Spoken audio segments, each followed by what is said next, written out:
You're really going to enjoy this message. Here we're going to talk about how much is enough. Not for me, for you. How much money do you really want? We're going to be introduced to a very special friend of mine, a great speaker and quite a result-oriented guy, Paul Hutsey from Pittsburgh, Kansas. And we're going to be talking about the image maker. You are an image maker. Now, on page 17, at the top of the page, how much is enough? Earl Nightingale said something that I love. He said, most people think they want more money than they really do, and they settle for a lot less than they could get. I think probably many of you were born with the very same idea I was, or raised with it anyway, that if you're going to earn any money, you're going to have to work really hard. Well, let me go back to what Napoleon Hill said here. He said, one idea is all that you need to achieve the success you seek. Now, he said, when riches begin to come, they're going to come so quickly and in such great abundance that one wonders where they've been hiding through all those lean years. Now, he said, this is an astounding statement, and all the more so when you take into consideration the popular belief that riches come only to those who work hard and long. When you begin to think and grow rich, you're going to observe that riches begin with a state of mind, with definiteness of purpose, with little or no hard work. He said, you and every person ought to be interested in knowing how to acquire that state of mind which will attract riches. Now, in another part, way towards the middle of the book, he reemphasizes this. He said, if you are one of those people who believe that hard work and honesty alone will bring riches, perish the thought, because it's not true. He said, riches, when they come in huge quantities, are never the result of hard work.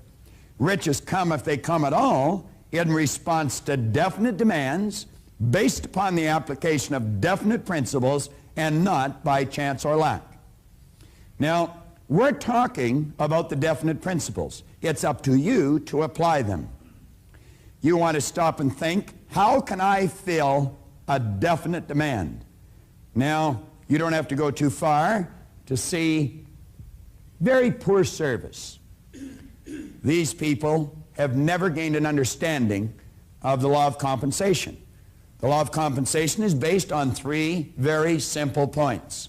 The amount of money you and I earn is always going to be in direct ratio to the need for what you do, your ability to do it, and the difficulty there will be in replacing us. Now, there very likely is a great need for what you do. You had nothing to do with that. That need was just there. Your ability to fill that need. All you have to do every day is put forth an effort to do whatever you're doing better. And as you do that, you're going to find that it'll become very difficult to replace you. There's very few pros around. A lot of people busy, but not too many doing it properly. Now, we're saying for you to get into this prosperity concept or get it into high gear, you must be specific. If you want some money, you have to be certain that you know exactly how much money you want. You see, what we're working with is our subconscious mind. Now, we've touched on that a few times. Let's take a look at it again.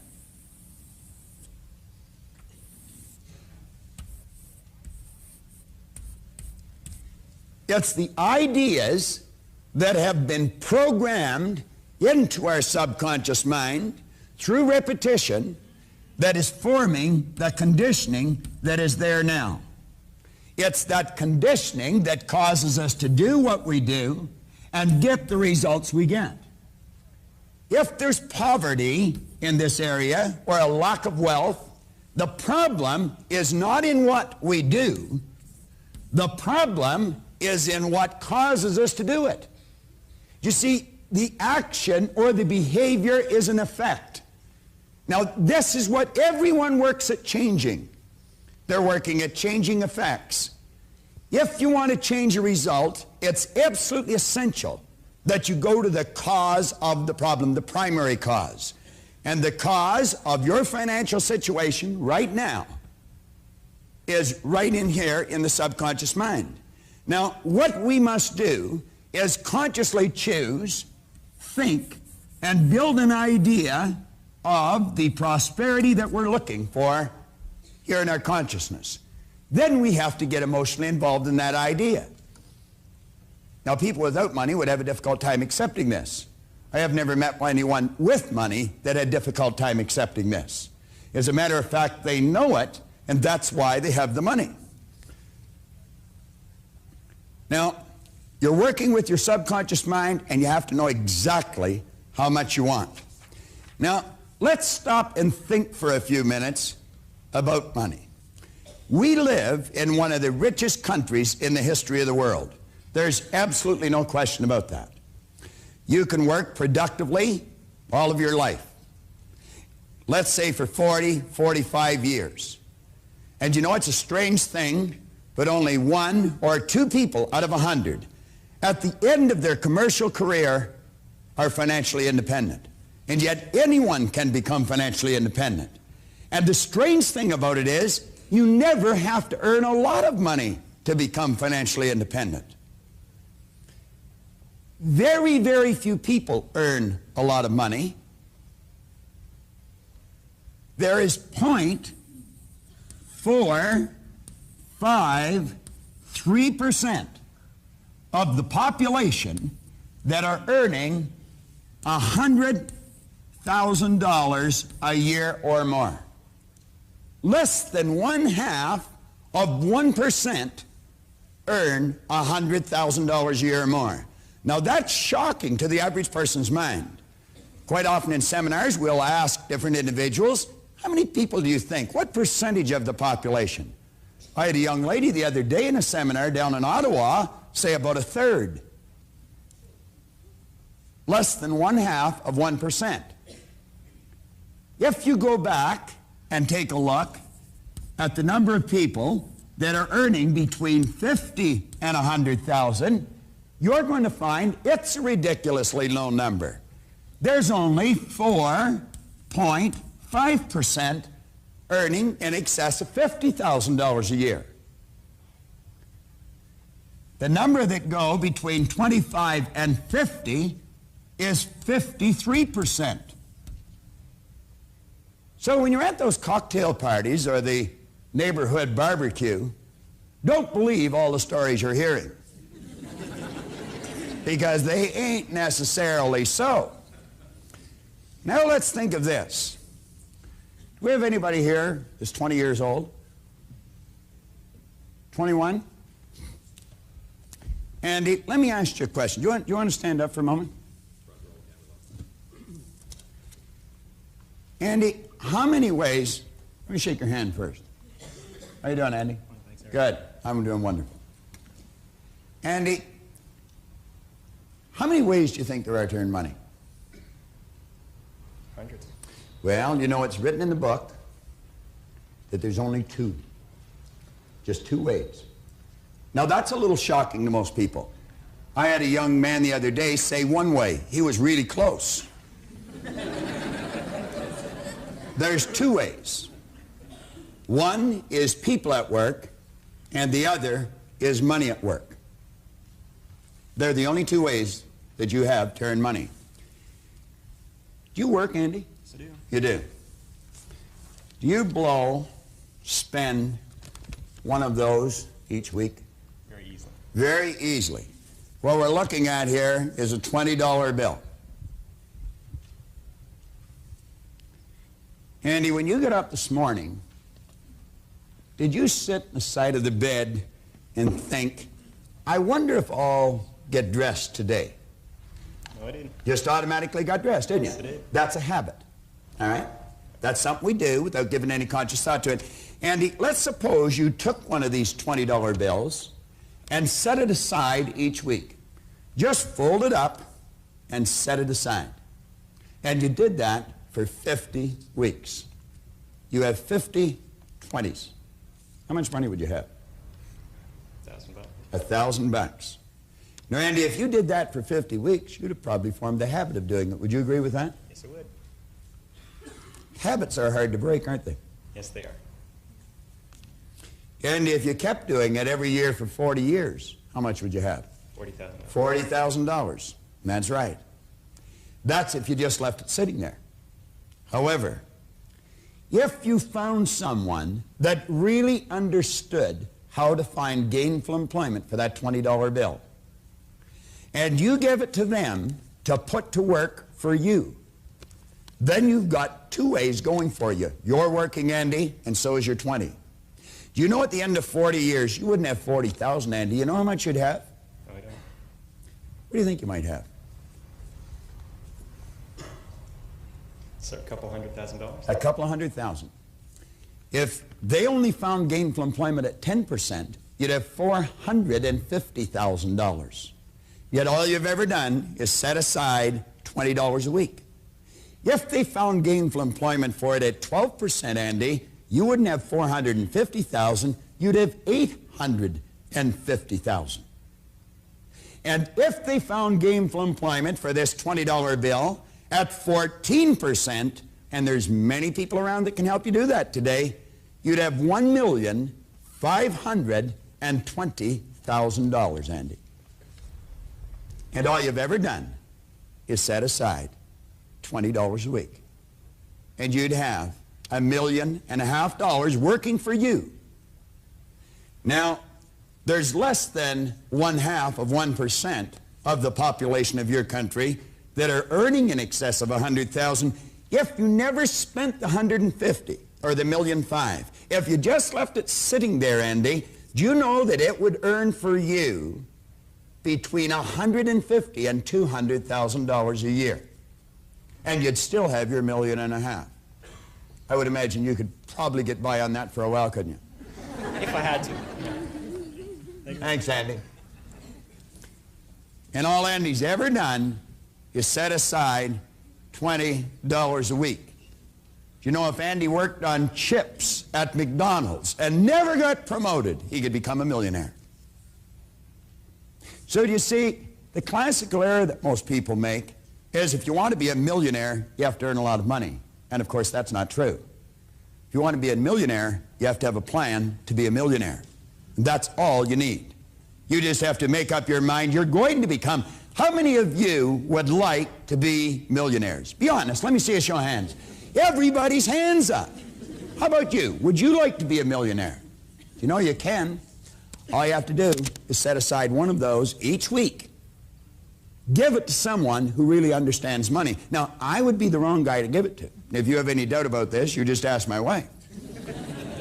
You see, John was mentioning his goal was to earn more money than his wife could spend. I set that goal quite a while ago, and my wife said she was up to the challenge. Why aren't there more people become millionaires? Do you think it's possibly because they're not in the habit of setting one of those aside? What would you say a habit was? We said a habit was an idea that was fixed here in our subconscious mind with respect to money. Now, if there's such a small number of people make it, they must have a habit in their subconscious mind with respect to money, but I would say it's a bad habit. But you know, through conscious choice, we can form a good habit. We can renew the mind. And you only have to discipline yourself for a very, very short period of time. Now, do you know there's many people that'll tell you they can't save any money because they're in debt? Well, if you want to use that as an excuse, go ahead. But in my books, it's a poor one. You can be in debt and still put money to work for you. As a matter of fact, if there's only two ways of earning money, it would be an excellent idea to get both ways working, especially if you're in debt. Now, take a look at page 18. If you find the task of getting your financial world in good order for this exciting journey is something that you're just not able to do, I would strongly suggest that you seek professional assistance. Now, this is something that all wealthy people do. Now, let's go back and take a look here again. John, in the last lesson, encouraged you to be very honest, take stock where you're at. I'm suggesting you decide exactly where you want to go or the star that you want to hit. Now, all we need to get from here to here is a plan and then follow it.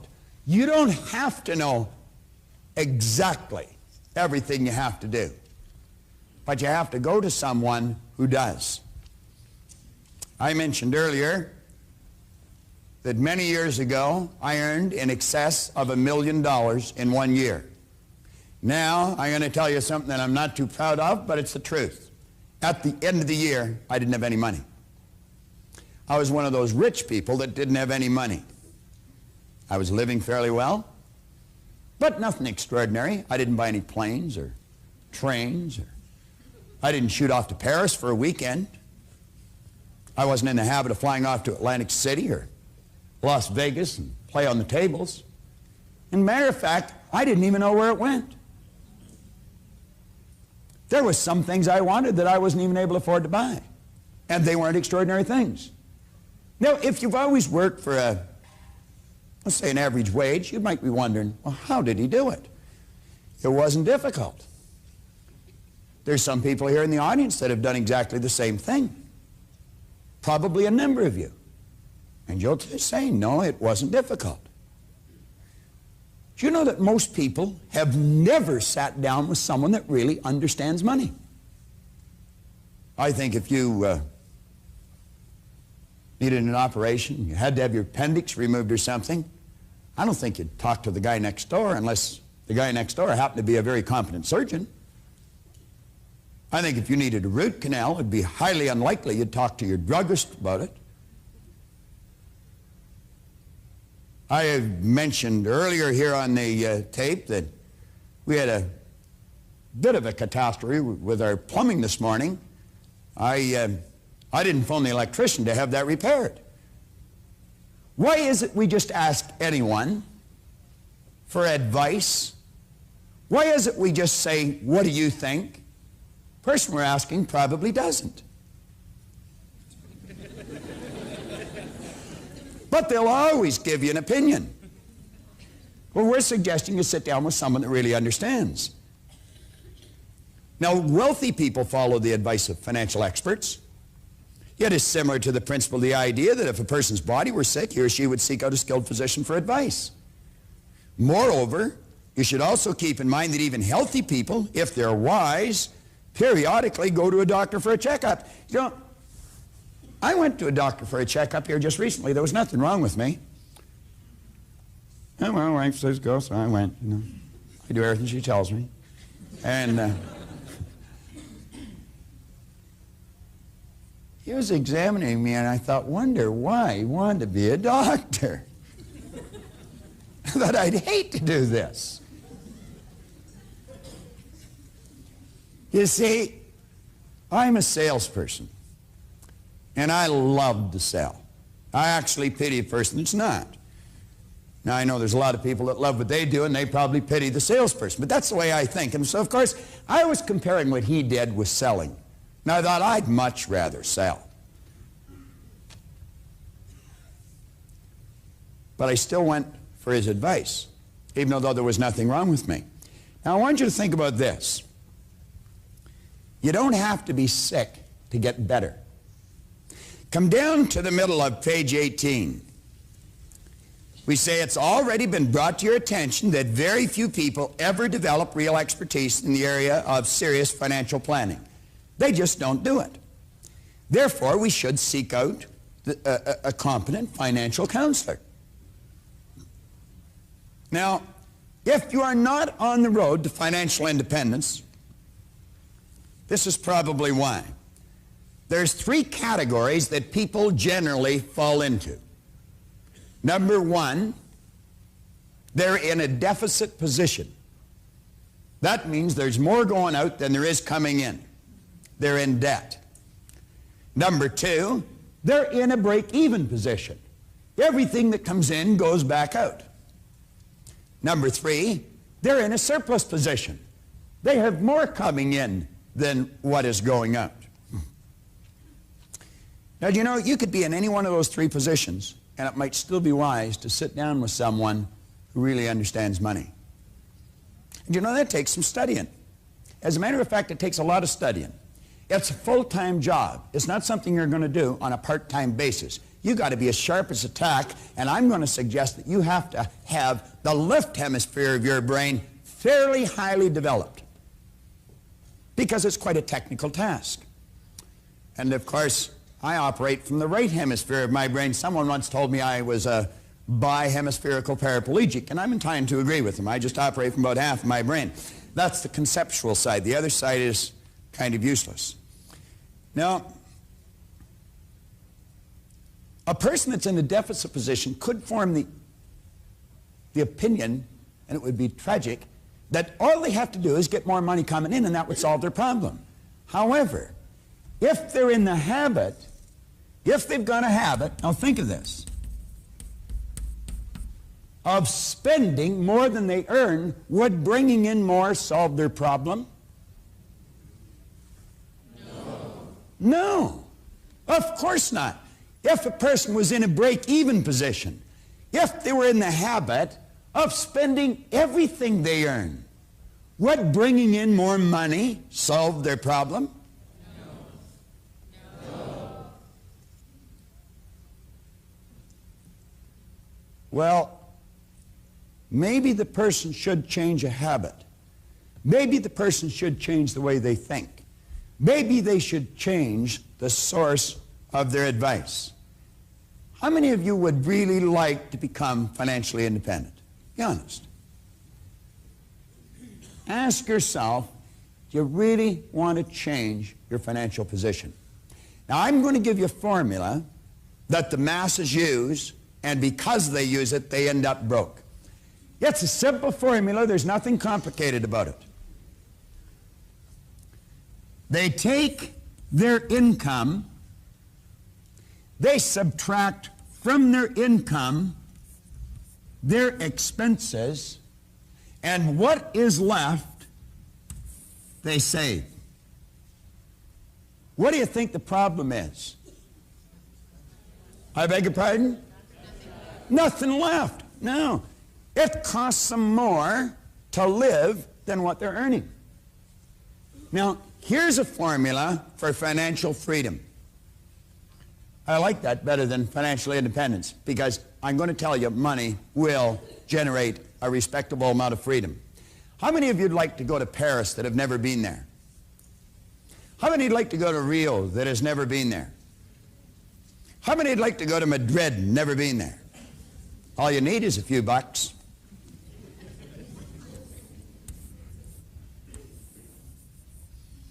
A person should sit down and establish financial goals. They should know exactly what they want to be worth a year from now, 5 years from now, 10 years from now.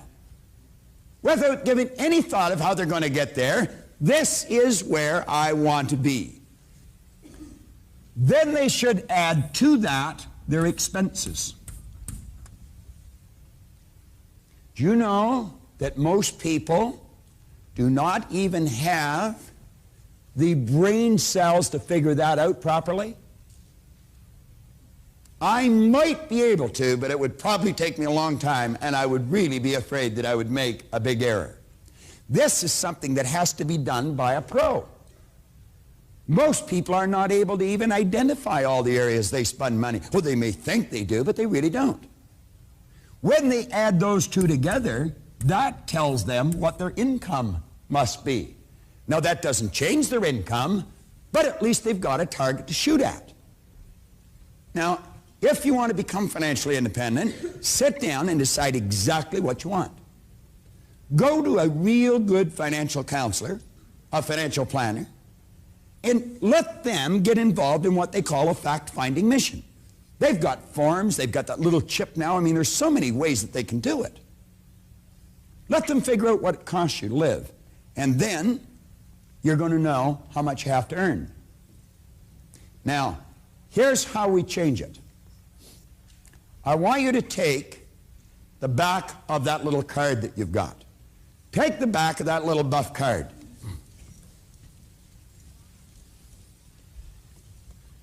draw a box on it like that.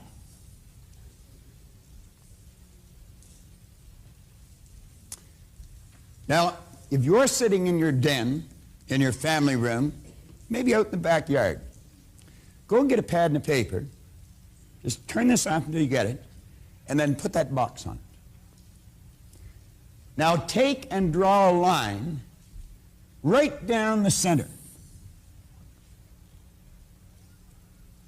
Now take and put 4 lines inside the box.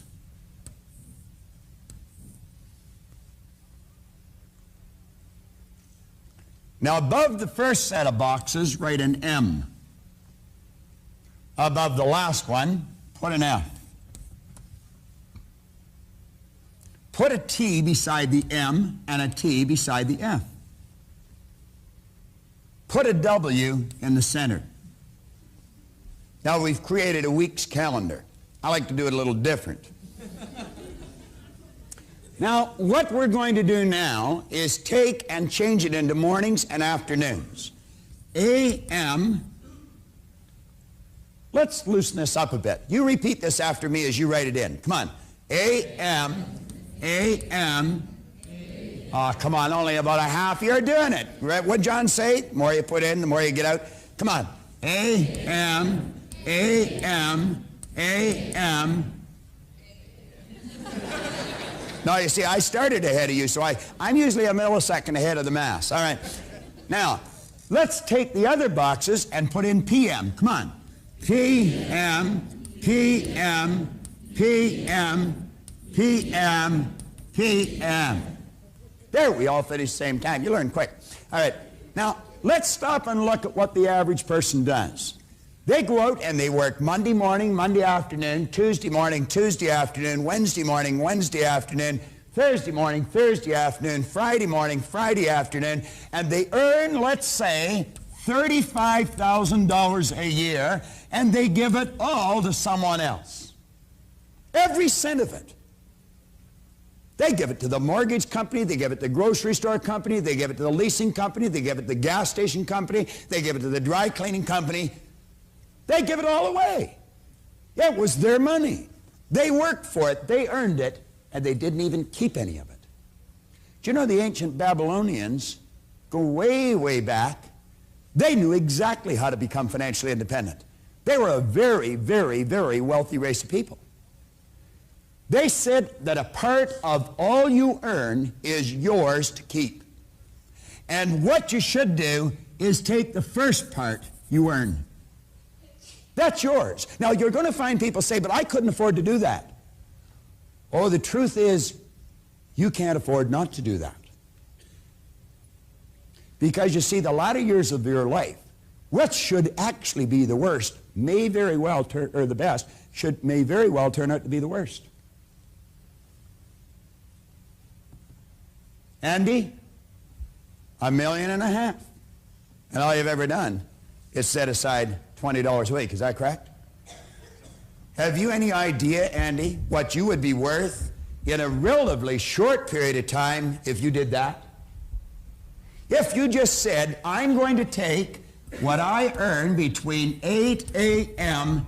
and noon on Monday, and I am going to pay me that. Anyone that is prepared to make that kind of a commitment, I can assure you, can become financially independent in a relatively short period of time. Now, for many years, I traveled with John all over the place, all over the country. We would work up 200 cities in a year. And we were working with all kinds of financial institutions. And you know what really puzzled me? These people were working around money all the time, but they didn't understand it.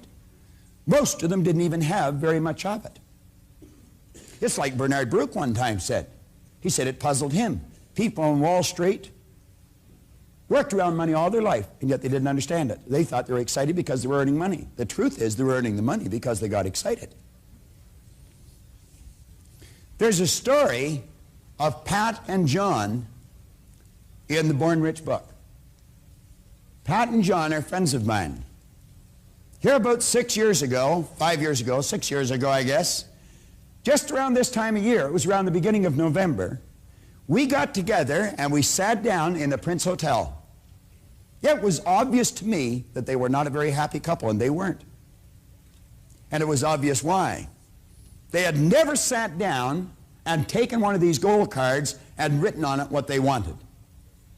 They were locked in that particular morning to a very negative polarity. I was locked into a very positive one. I was not about to move. And I said to them, John, what's something you really want? He thought I was being ridiculous, and he says, Pat and I'd like to have our own house. I said, then go and get it. Well, he said, we can't. Well, I said, why not? Well, he said, we haven't got any money. I said, John, you don't need any money. Now, some of you would think that's sort of a ridiculous statement. They certainly did. They said, what do you mean we don't need any money? I said, well, you haven't made a decision to buy the house. What do you need the money for? And you know, that's why most people never make a decision to live the way they want to live, because they haven't got the money. Then the truth is they don't need the money until they make the decision to do whatever they're going to do. I said, you want to be in the house before Christmas? I took the calendar, and right across the 18th of December, I said, moving. Now, I said, you just think of how to get that house, not why you can't. I said, I'd be a poor guy to talk to from this point on, because I don't have a real spectacular record in the area of real estate. But I said, I know a lady that does. She worked at Harvey Callis Real Estate just up around the corner from the Prince Hotel in Toronto. Her name is Natalie Kopman, Natalie Wasserman now. I was just at Natalie's wedding last week. I said, Natalie, I got a couple of live ones over here for you. They want to buy a house and they haven't got any money. And I remember her saying, oh, great. But at any rate, she came around and I said, Natalie, John and Pat have an image in here of the kind of house they want. I want you to listen carefully to them until you get the image in your mind of the kind of house they want. Go out and find it and come back and tell them how much they need to put down on that house. And I said, it'll probably turn out to be an awful lot less than what they thought. They thought it cost lots of money. They didn't know how much lots was. The very day that I had marked on their calendar, the 18th of December, they moved in to number 7 Bard's Walkway in Willowdale, Ontario. They lived in that house for a couple of years, and they sold it for a handsome profit. And the lady that bought the house is here today. Stand up for a minute, Vera. Vera Clozel bought that house. Is that correct, Vera? Yes. Thank you, Vera. Vera lived in it for some time, and she sold it for a respectable profit. I'm only going back 5, 6 years. The lady that bought it lived in it for a while, and on the 15th of September, my own son and his wife bought it. That's right. Is that right, Leslie? Brian, stand up here a minute. Am I right or wrong? Now, how old are you, Leslie? 23. Brian? 26. 26. I keep forgetting. All right. Reminds me how old I am. Here he is, 26 years old. Where did I say I was when I was 26? I didn't even know the war was over. I didn't. But I never had very good information running around my head. You see, that's not the first house they've bought. That's the second house they've bought. They've got the first one rented, and now they're living in the second one. And yet they're only 26 and 23. You telling me you can't make it? Here's a kid here from Burlington, Canada. The Barry Banner Advance. Little town just north of Toronto. City, not a little town at all. Overcome procrastination, earn $1 million. Earning $1 million before the age of 30 is passé. Tim Krochuk told Barry North Collegiate students how to earn it before they're 20. All you need is a winning attitude and the ability to overcome procrastination and intimidation. A 19-year-old student from Burlington, Ontario. It's a combination which has earned him a net worth of $1.5 million. An audible gasp escaped from the audience of more than 75 students at North when Krochuk revealed what he was worth. He said, there's no trick to having a winning attitude. It's all in the way you think. He said, this stuff, although it sounds really hokey, it works. This kid had his first business when he was 12 years old in grade 7. He's had 8 since, 4 of which is still in operation. You think you can't? That kid started when he was 12. Brian and Leslie just bought their second house, 26 and 23. I was trying to figure out where to get the rent. And I'm going to tell you, on more than one occasion, I never got it, so they put a lock on the door.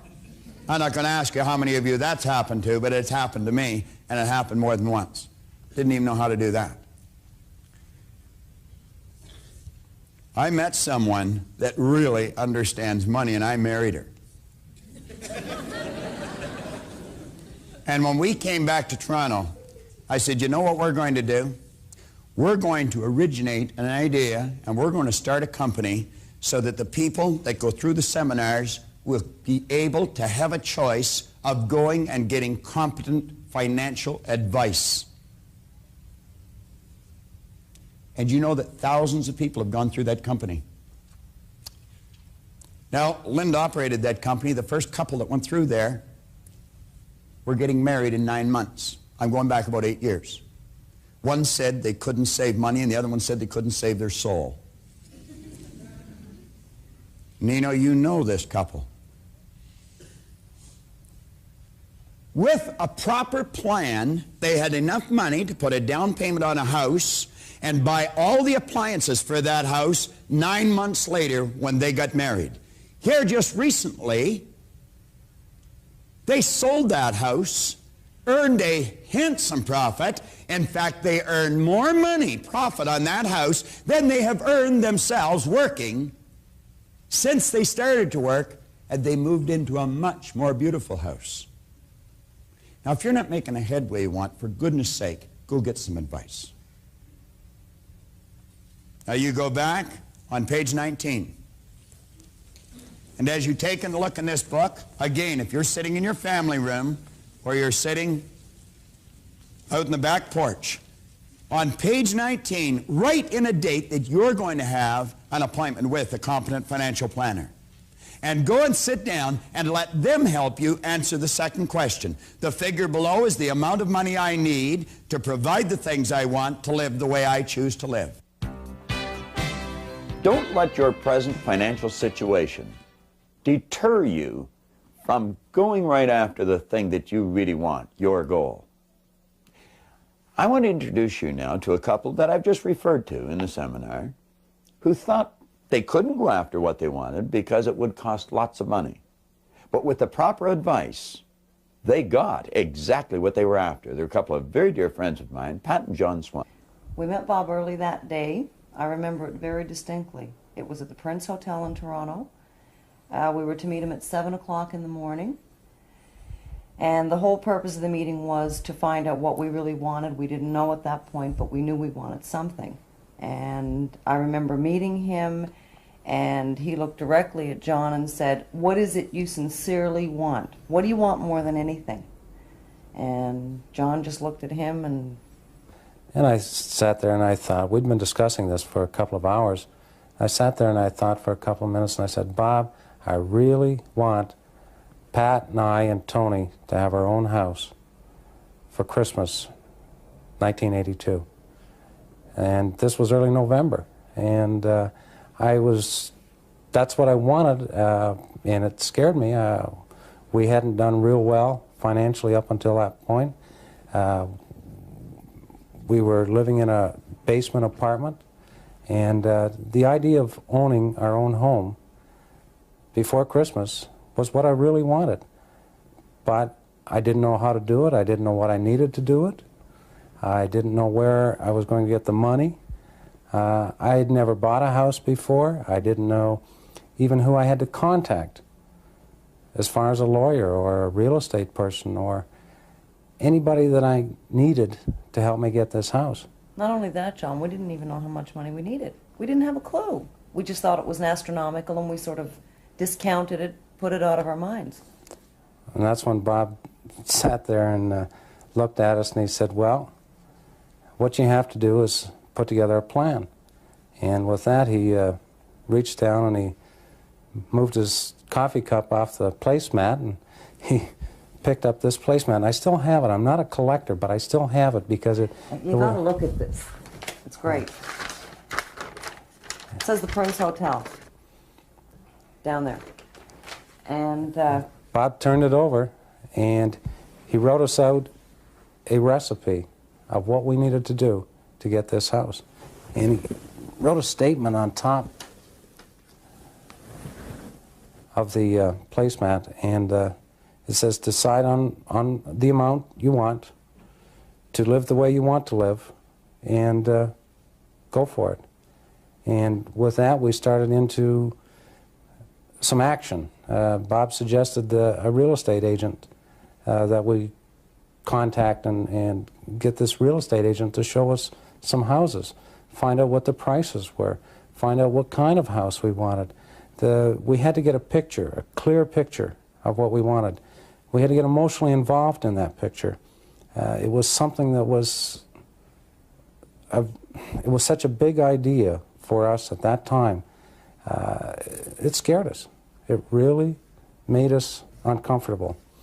And with that, Bob laughed. You know, he really did. He said, it should make you feel uncomfortable. If it's a big enough goal, it will make you feel uncomfortable. And he grabbed my day timer that I had sitting on the table, and he opened it up until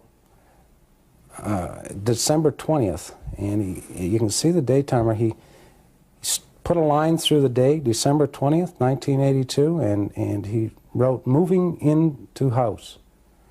And that made me feel uncomfortable. After that, we closed the day timer, and he said, well, I have a real estate agent that you can call. I know of a girl that's attending the seminar that's a very good agent. So he told me to call her. And I said, okay, Bob, when we get home, I will give her a call. He said, no, call her now. there's a quarter, go. So I went to the phone, and I called her and made an appointment with the real estate agent. And later that afternoon, we went and looked at some homes. Within a couple of days, we found exactly the home we wanted. And then the pressure really came on, because we signed an offer on this house. The offer was accepted, and we still did not have the money to close the house deal. It was interesting. It was a lot of emotion. It was a fair amount of pressure because it was uncomfortable. And when you're doing something different than you've normally done in your past, it becomes uncomfortable. It's very uncomfortable to you.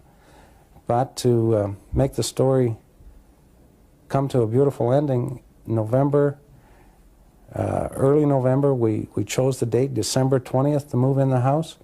And at 7 o'clock, December 20th, the lawyer brought the keys to us, and we unpacked our furniture and moved into the house.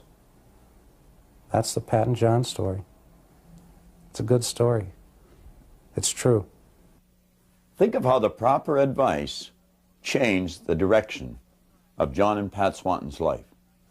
In your action planner on page 19, we suggest here, I will have an appointment with a competent financial planner, write in a date, and go and get the proper advice. Most of us need help in this area. I've often openly admitted it's not an expertise that I possess. Most people don't. Do what Pat and John did. Get the proper advice in this important area. Make your decision right now before you go any further. Put a date and act on it. We started out this morning talking about the idea or the fact that when we think in pictures.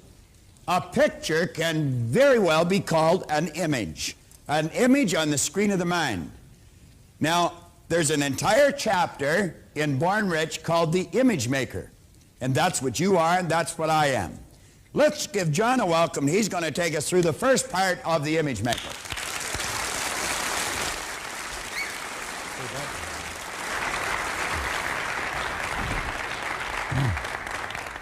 Are we ready? Yes! How do you feel? Wonderful! You know, a number of years ago, I had an opportunity to work in a couple of educational institutions. And if you were to go, how many people from Mississauga? We got some people from Mississauga. You know, as you go up Highway 10, just past Eglinton, you see two big buildings on the left-hand side if you're going north. And one building is the Peel separate school board, and the other one is the public school board. And I've had an opportunity to speak in one of those beautiful buildings. And any time that I ever go there, I always speak on this subject, psycho-cybernetics. And one of the reasons I speak on it, because really, I think it's the bottom line in not just selling, but in living, period.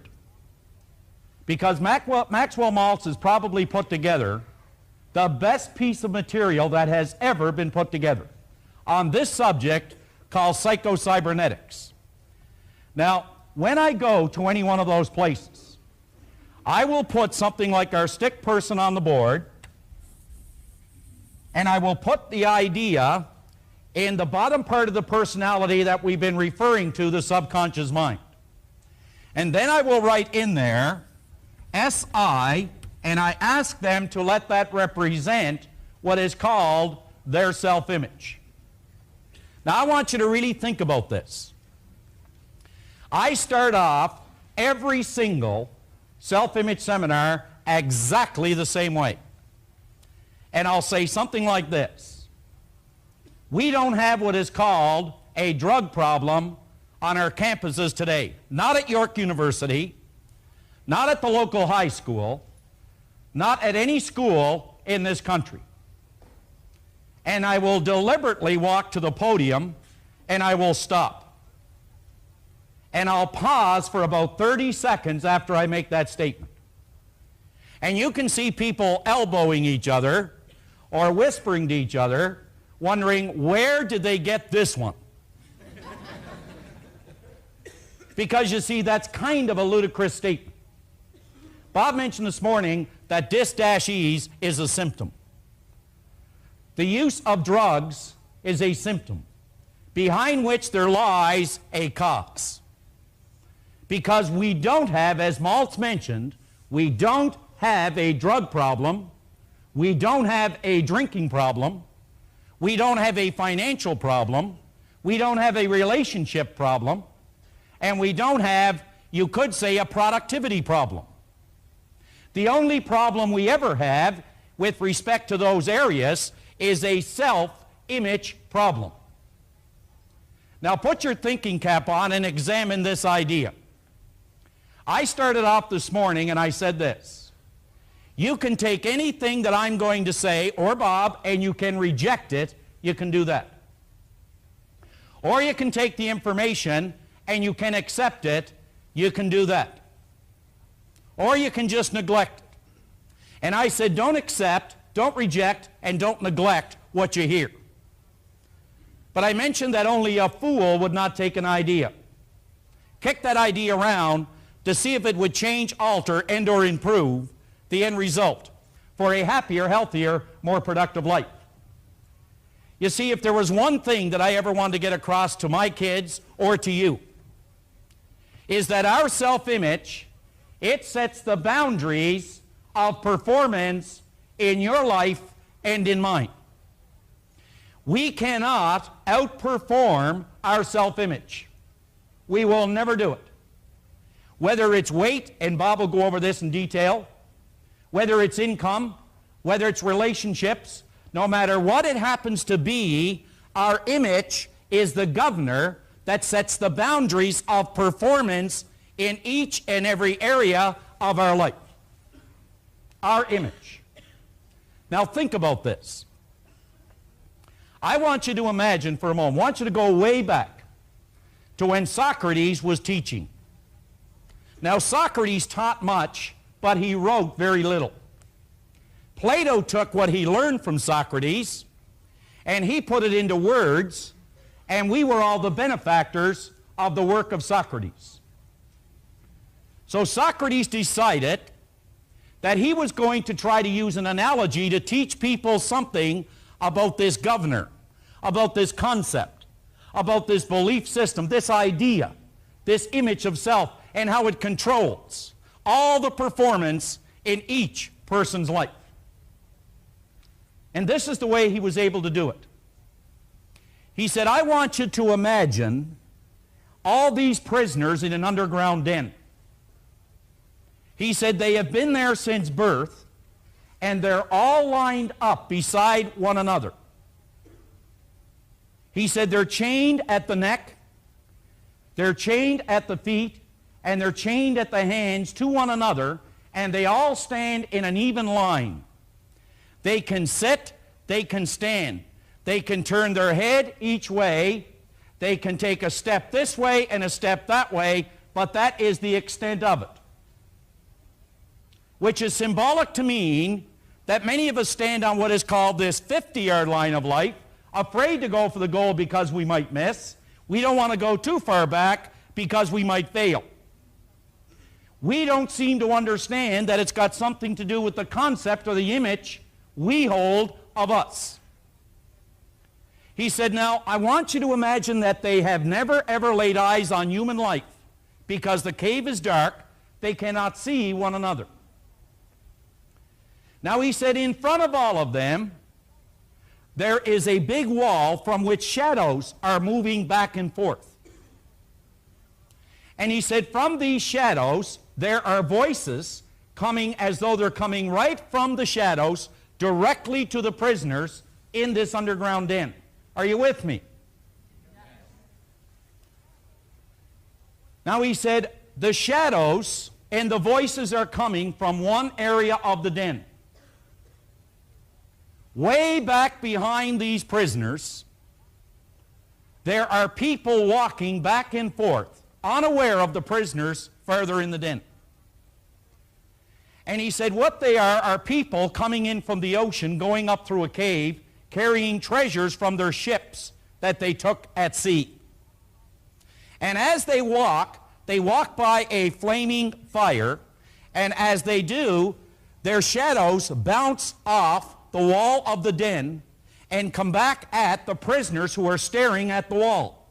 And as they speak, their voices travel and they echo from the wall, so it would appear that the voices and shadows on the wall of the den to the prisoners is real. They have no knowledge of what's going on at the back.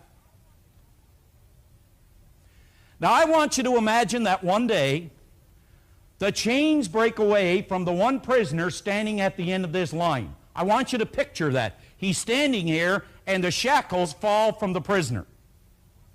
As they fall from him, he looks and he sees a light coming down from the surface of the den, coming out in the shape of an elbow directly in the area he is looking. Now, since all of us, you and I, since all of us are motivated to move in the direction of the light,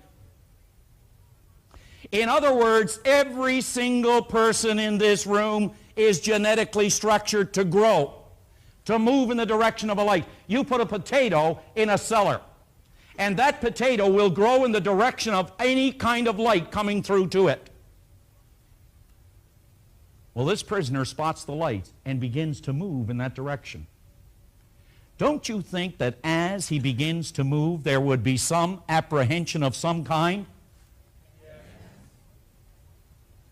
And as he gets close to the light, he puts his head into that elbow and he looks up and he experiences the entire spectrum of light to the point it almost blinds him. It's overwhelming. But again, being genetically structured to continue to move in the direction of the light, he begins to climb. And don't you think as he begins to climb, he's going to feel some fear? Yes. And as he reaches the surface, he looks and he sees the sky, some clouds, the trees, and all that nature has to offer. Don't you think he would now be in a state of awe? Yes. Do you think now that what he once thought was real is not necessarily real, that maybe there was something beyond the light? Yes. That in other words, the way he was living and the results that he was getting or that he has, that suddenly now he realizes there is something more he could possibly do? Yes. And as he begins to walk around, he comes to a little lake. and he looks in and he sees an image, and he begins to run from the image. Wasn't he looking at an image of self? And as he backtracks, he stands at the den and he can hear the prisoners yell, "Return, we'll offer you rewards to tell us what you found beyond the den." Do you think he'd care for such honors?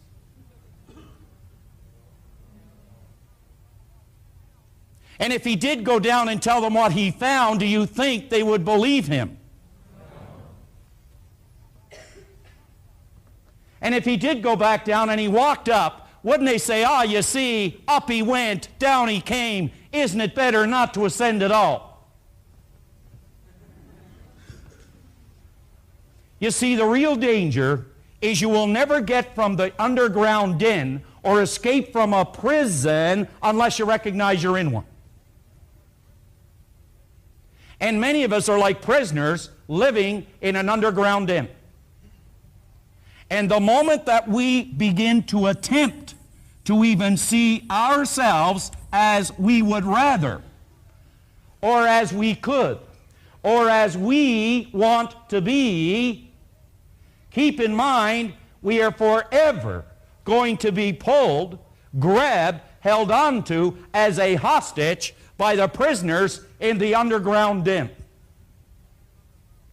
By the prisoners in an underground den. Something quickly that I had on here and it's disappeared. Way over in Africa, they take a little beast when it's brand new. It's called an elephant. And they take this little elephant, they put a chain around its leg. And they take this 3-foot chain and they put it on a little stake and they put it in the ground. And you know, for days and days, this little guy, he begins to pull and pull against the stake and chain, but he's too weak at that time to dislodge it. He tries and he tries and he tries for days and days and days, but soon he gives up because he's too weak to pull the chain. Do you know, folks, years and years later, when this beast is fully grown, capable of pulling loaded railway cars, capable of pulling 10 times its own weight, at the end of a working day, they will take him, put the chain around his ankle, put it on that little 3-foot chain onto the stake in the ground. Something that he could pull out at a moment's notice. But he continues to hang on to that chain. He will not move. The only thing that might move the elephant is fire. He will actually stay until he starves to death. What is really holding the elephant? Conditioning? Well, you see, an elephant doesn't have a self-image. But here's the most interesting thing you can learn from what Bob is going to take you through. There isn't a person in this room that was born with a self-image. I think that in that book, one of the, I guess you could say, the greatest point of awareness, that when I read this, was one thing, that I wasn't born with a self-image. But nobody that I've ever met can explain how to alter it like Proctor can. Well, like Proctor can. So at the very top of this page, which is page 21, the ideas contained in this chapter could very well be the breakthrough for you, because image making, once we get a firm grip on it, is a truly dynamic idea. Now believe me, I want to emphasize this. I don't know any one lesson or any half hour or 20 minutes that can alter or effectively alter your life like the one that you're going to experience right now. I want to suggest right at this moment that you'll listen to the cassette and read the chapter over a few times. I would suggest that anybody who would just take this one tape from this chapter and take the book, and if they just exercised it for an entire month, things would never be the same again. What is it Goethe, the great German philosopher, said time and time again? He said, before we can do something, or anything. We must first be something. You see, the great conflict is in what you want to be versus what you want to, what you are versus what you want to be. As you are is not how you must remain. What you be, what you want to become, that's what we're working on. So before we can do something, we must first be something. Most people live and die and never fully understand the power of image making. Understand that we are relating this idea to money in this particular chapter and to other areas, as you'll see when we get into it. But I want you to know that once you fully understand the image making concept, you can effectively use it for whatever good that you desire. For whatever good that you desire. You know, the change in relationships alone will absolutely stagger you. Will absolutely stagger you. The way you feel about you, the insensitive comments that you may get, you know, they'll hit you and they'll just rebound off you like water off a fish, because you'll have an understanding now that you're in control. Not the comment.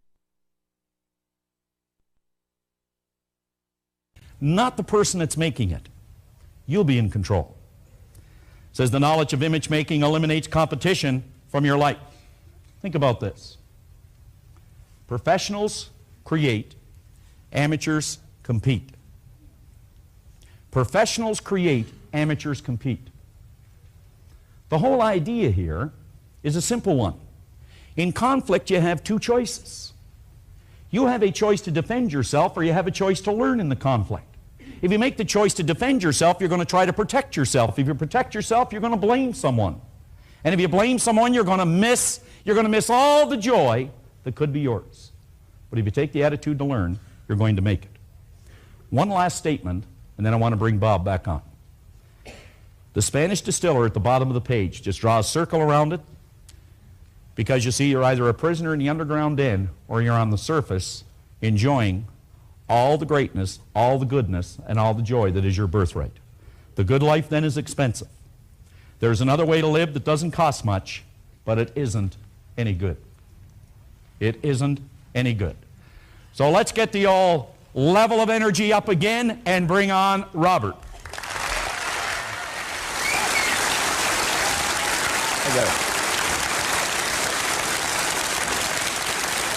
Thank you, John.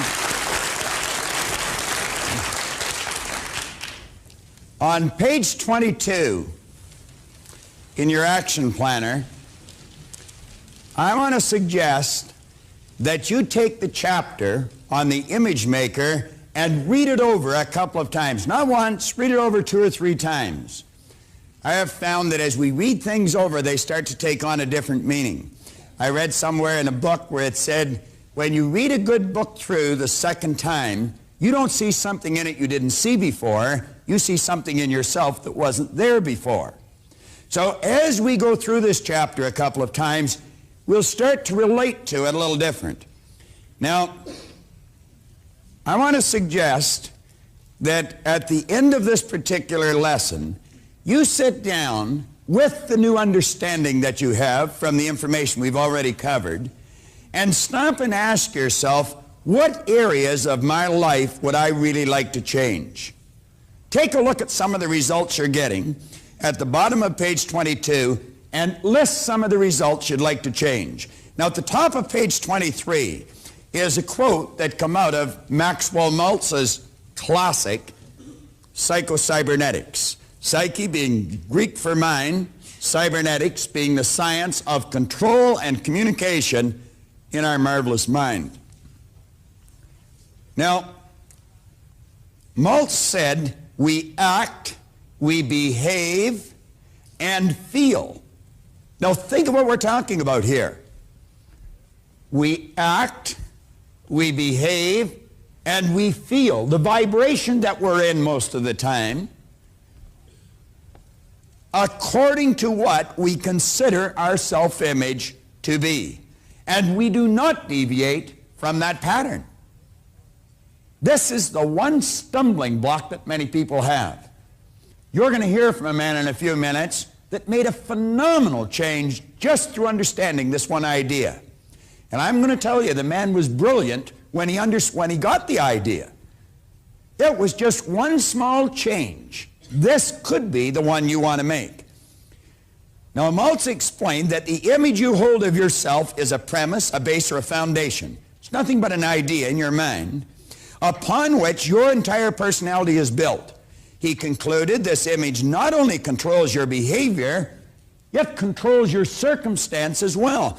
Now, it would take a respectable understanding to grasp that. How could an idea in our mind literally change the circumstances in our life? Well, by the time you finish this seminar, the various subjects in it, you're going to know exactly how those circumstances can change. It'll be very clear to you. But I can assure you, you alter this image in your mind that John was talking about. You take this idea of what you want to be and learn how to plant it in here and release this idea. Like that, your life will change. And you're going to hear from someone who made a big change. Now, let's take a look at this idea of cybernetics. You know, a number of years ago, many years ago, I bought this book. It was out around 1960, and it was shortly after that I got it. And like most of these books I get, I read it over and over and over again. Now, let me digress for a second. I was in a seminar that Dr. Harry Roeder was conducting. And I'm going to tell you, this man is brilliant. He has an enormous amount of information of why we do what we do. And I remember we were working with a loose leaf exercise book. It was in Chicago that I was in the seminar, although Dr. Roeder is a Canadian. And he said something that really sunk in, and on the first page in the book, I wrote it. He said, you do not understand something until you can explain it to someone else so that they understand it. Now run that through your computer a couple of times. You do not understand something until you can explain it to someone else so that they understand it. Now that was written in a book a long time ago. I wrote it as Harry said it. I'd read this book before that. And I read it off and on every year or two. I'll read it a couple of times. Someone came up to me in a seminar one day years ago, and they said, Bob, do you know what cybernetics means? And I said, yeah. They said, well, what does it mean? I said, well, it's, and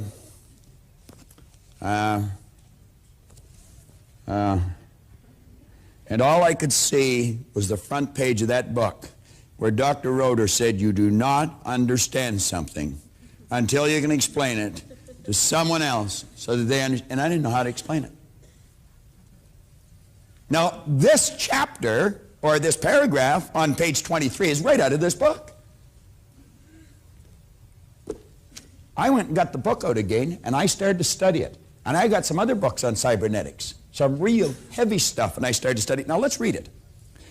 Cybernetics is the science of control and communication in the animal and in some machines. It is based on the fact that both biological organisms and some machines have sensors that measure deviation from a set goal.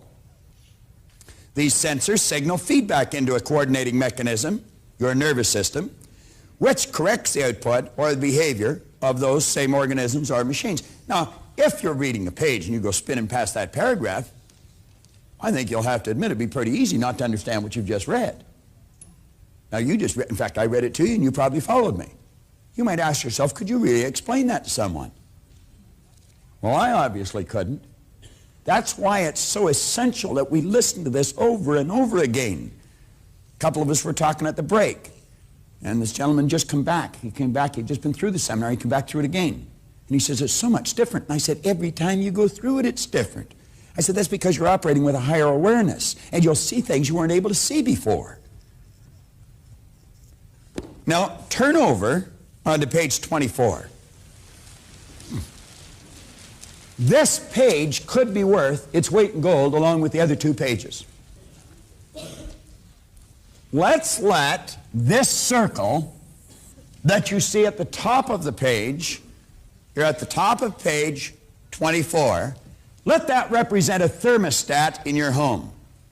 And we take this thermostat and we set the dial to control the room temperature at 72 degrees. That is the set goal. Now, what they say?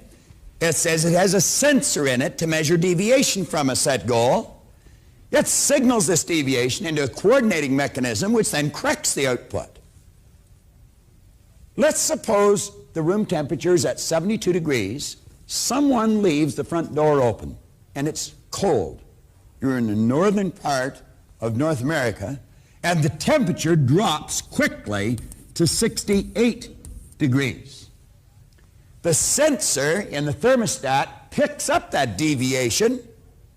It sends a message through the electrical system in the house to the furnace.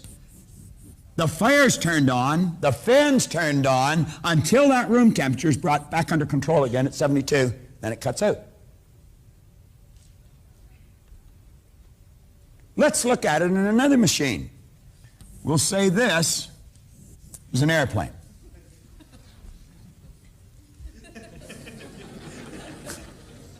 Well, that wasn't nice. I'll bet you couldn't draw it any better. It's quite obvious I haven't majored in art. Like the guy said he majored in the minors. All right. Now, this airplane, let's suppose it leaves Pearson International Airport in Toronto, and it's going to LAX or Los Angeles in California. When the pilot leaves the vicinity of the international airport here in Toronto, the pilot sets a cybernetic mechanism. That's called an automatic pilot. Then you see the guy with the 4 stripes wandering down the plane, and how are you today, sir? You having a nice trip? Enjoying yourself, ma'am? I used to sit there and I think, why doesn't he get back in that room up front? I didn't feel particularly comfortable screaming through the sky at that height, and the guy that's in charge of the ship wandering around, inquiring as to the state of my health. But I would feel much healthier if I didn't see you wandering around this plane. But it didn't make any difference. He could have come back and sat with us. That plane was under control. It had an automatic pilot, a cybernetic mechanism. Now, let's suppose that airplane got hit with some unexpected turbulence, and bang, it got knocked off course. The automatic pilot would pick up the deviation from the set goal. If it didn't, this thing might end up somewhere down around Juarez, Mexico. It signals a message through the electrical system in the airplane. The wings are changed. The engine thrust is changed, and that plane is brought right back under control again. Now come down and take a look at these two people on page 24. We'll just draw one. This person has an image in their mind. I'll use a concept that we could all relate to. Let's suppose this person's a salesperson or they're a student. You could use either one. Let's suppose the salesperson sells $1 million worth of their product or service every year. Do you know large sales organizations can pretty well tell you what their sales force is going to write at the beginning of the year? If they have a contest and they send them off to some exotic place on a trip for writing so much business, and they name where they're going to go today and they're not going to go for a year, do you know that they can book the seats on the plane now? They know exactly how many rooms that they're going to rent.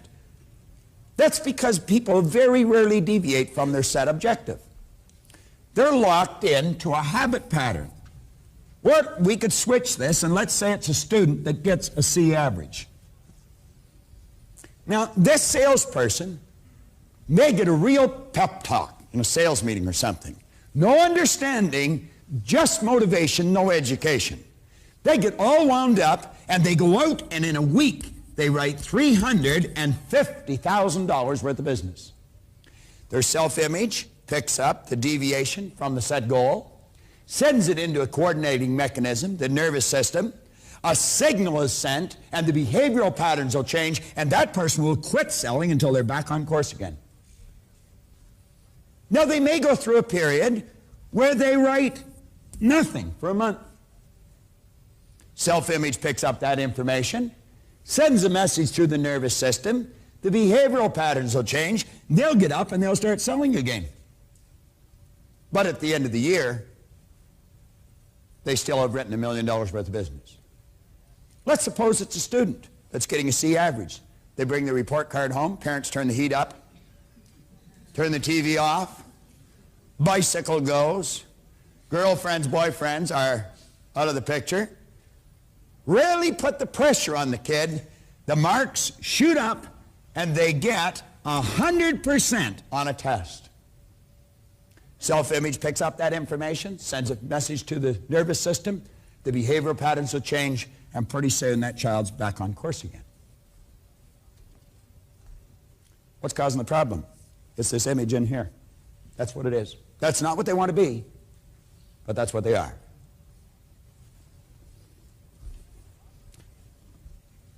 At the bottom of the page, that drawing. On page 25,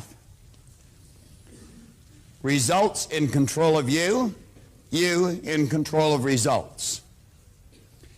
If you were to look in your Born Rich book on page 62, there's a story of a man that I am very proud to call my friend, and John's friend as well. This man started into the insurance business in the southern part of the United States 38 years ago. He had just left college. He was 23 years old. He worked as an agent, a salesperson, for 3 years. Then he moved into management. He held a number of management positions. As a matter of fact, he became the vice president of sales for the states of Kansas, Missouri, Texas, Louisiana, and Mississippi. John and I both did a lot of work for him in that area. And I'm going to tell you, he is a good man. There is just absolutely no question about it. And he is well-liked and respected. Big difference in the two, of both of them.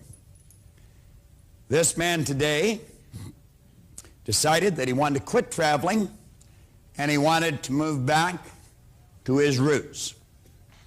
I often ask people in the seminar, how many of you are living in the house you choose to live in? I don't very often get many hands up.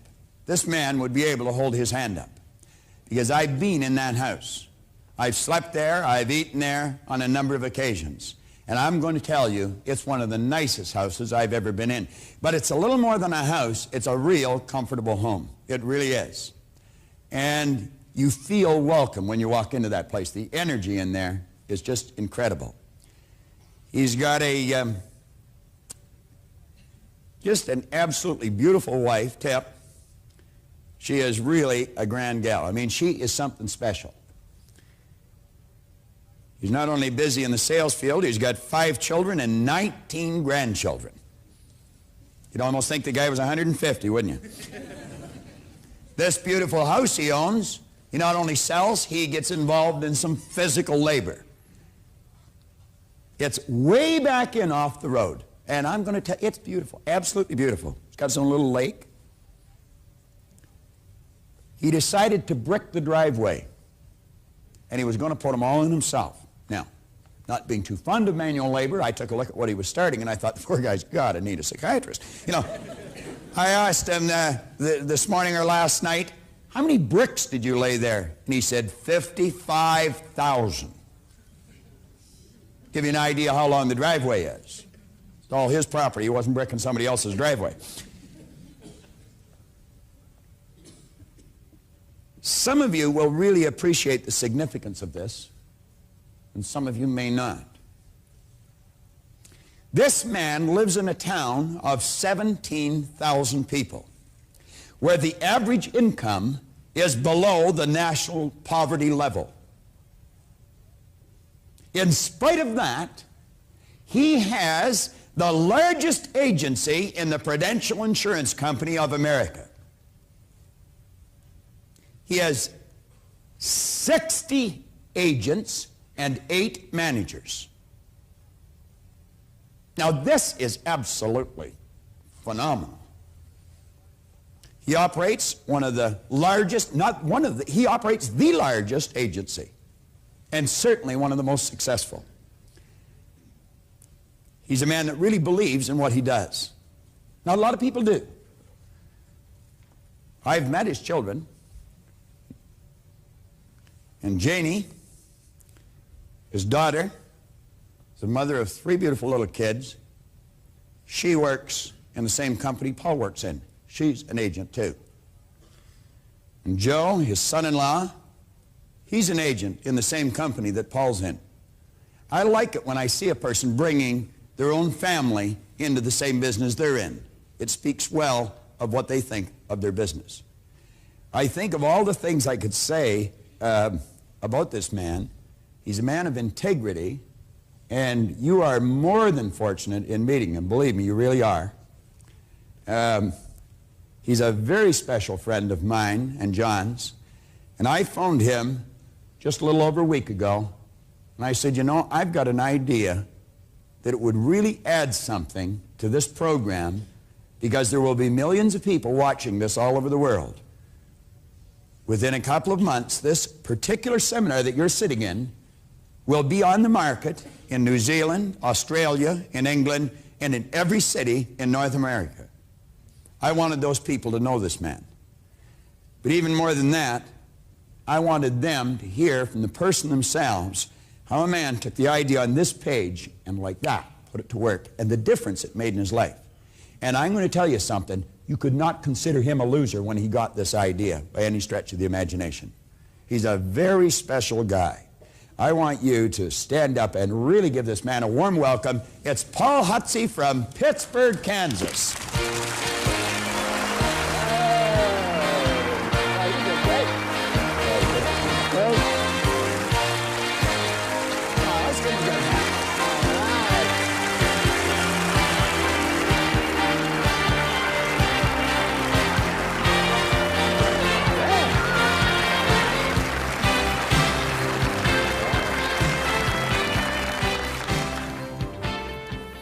As I pause to think about what sets most men apart, it seems to me that goals in life is a place to start.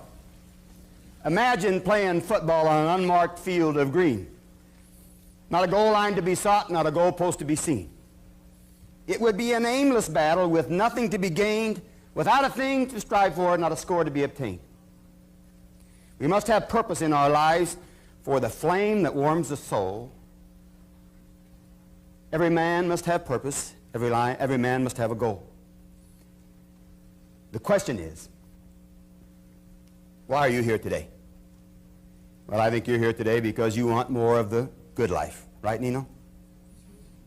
And that's the way I was in August of 1975 when I came to this great city, when our company had a conference here.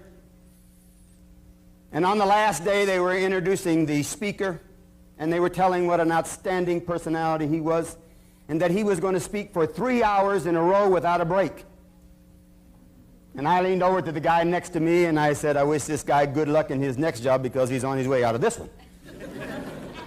I couldn't imagine anybody talking for 3 hours, and then this red-headed guy ran up on this stage and started jumping up and down, and as he began to talk, why, he talked about different ideas. He talked about the way you think. And he talked about the great law. And he talked about the picture of your mind. And as he talked, well, there came a hush over the crowd, and he really mesmerized people for 3 hours. Now, I've heard a lot of speakers, but this man kind of charged me up. And when it was over, I said to him, could you and I have a cup of coffee together? And without a minute hesitation, Heather, he said, yeah. Now, one of the great things about Bob Proctor is that he's a great giver. And sometimes people give you 2 or 3 minutes, but we went off and we sat down and we talked for a long time. And I said to him, you know, some of the things that you said today kind of turned me on. I don't see myself as a loser. And I'm considered to be a good manager. One of the bright ones, they tell me, in the company today. They say I'm a motivator, I'm a good speaker, but things never really seem to happen in my life. Why is that? The things that you're talking about. And he says, I can see very clearly what's wrong with you, and it will only take me a boot. A boot? It will only take me a boot 15 minutes to straighten you up. So he talked for a while. He said, looky, I'm coming to Kansas. This is August. He said, I'm coming to Kansas in October to do some seminars for your company. I'll see you then. I didn't want to wait till October. I said, I want to know about this now. He said, I'm traveling Indiana and Illinois next week. If you want to come with me, come on. So for a whole week, I traveled with him. And there was 8 parts of that seminar, and we did 4 of them that week. And then at night, when everybody else went to home, well, he did the other 4 with me. Now, let me tell you a little bit about how those ideas impacted my life and the lives of people around me and that I've been able to impact. Because I began to see possibilities. I began to see doors instead of walls. That was October when he came to Kansas. My agency at that time was about 180 in a company, and in 2 months we went to 72. And then later that year, why, I was transferred to another district. That district had not won a citation in the company for 8 years. One of Prudential's highest awards. When I got there, we were 163. The first year, using these ideas we're talking about right now, we finished 11 in the company out of 500. And then 9, and then 4. And then 80 and 81, we were the #1 agency in the company in first-year commissions, and that's the name of the game. Everybody understands that. First-year commissions is the name of the game. And we did that in a town of 17,000 people, as he said. But I've come to understand that it's not where you are that counts, but who you are, Tammy. Now, what's the difference? What was the difference between the Paul Hutsey then and the Paul Hutsey later? Well, I've come to understand this, that there's very little difference in most people. But that little bit of difference is the way you think. And that makes a big difference. You know, William James, a great philosopher, one time said that the greatest discovery of our century is that you can change your life by changing the way you think. So from a practical point of view, from somebody that's on the street like I am, let me tell you about how these ideas that Bob talks about might impact your life and the things that they might do for you.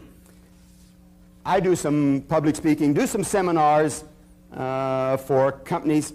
I've developed some of my own ideas, laws that I call on, that I share with other people. And let me share some of those with you. First of all, let me talk to you about the law of repetition. And I'm going to go through this real quickly. But I think it's the number of times that you try something that's really going to make the big difference in your life. You see, the reason why you need to read your books and your tapes very often is because of repetition.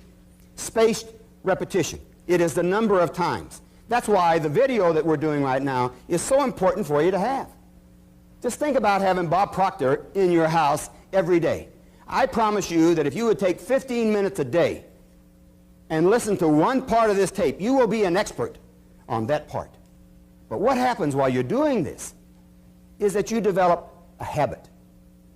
And that's what happens when you develop ideas long. You develop a habit that you couldn't break that habit if you wanted to. I could not harbor a negative thought if I wanted to. I'll give you a great classic example of that. Helen Keller is one of all the great time people.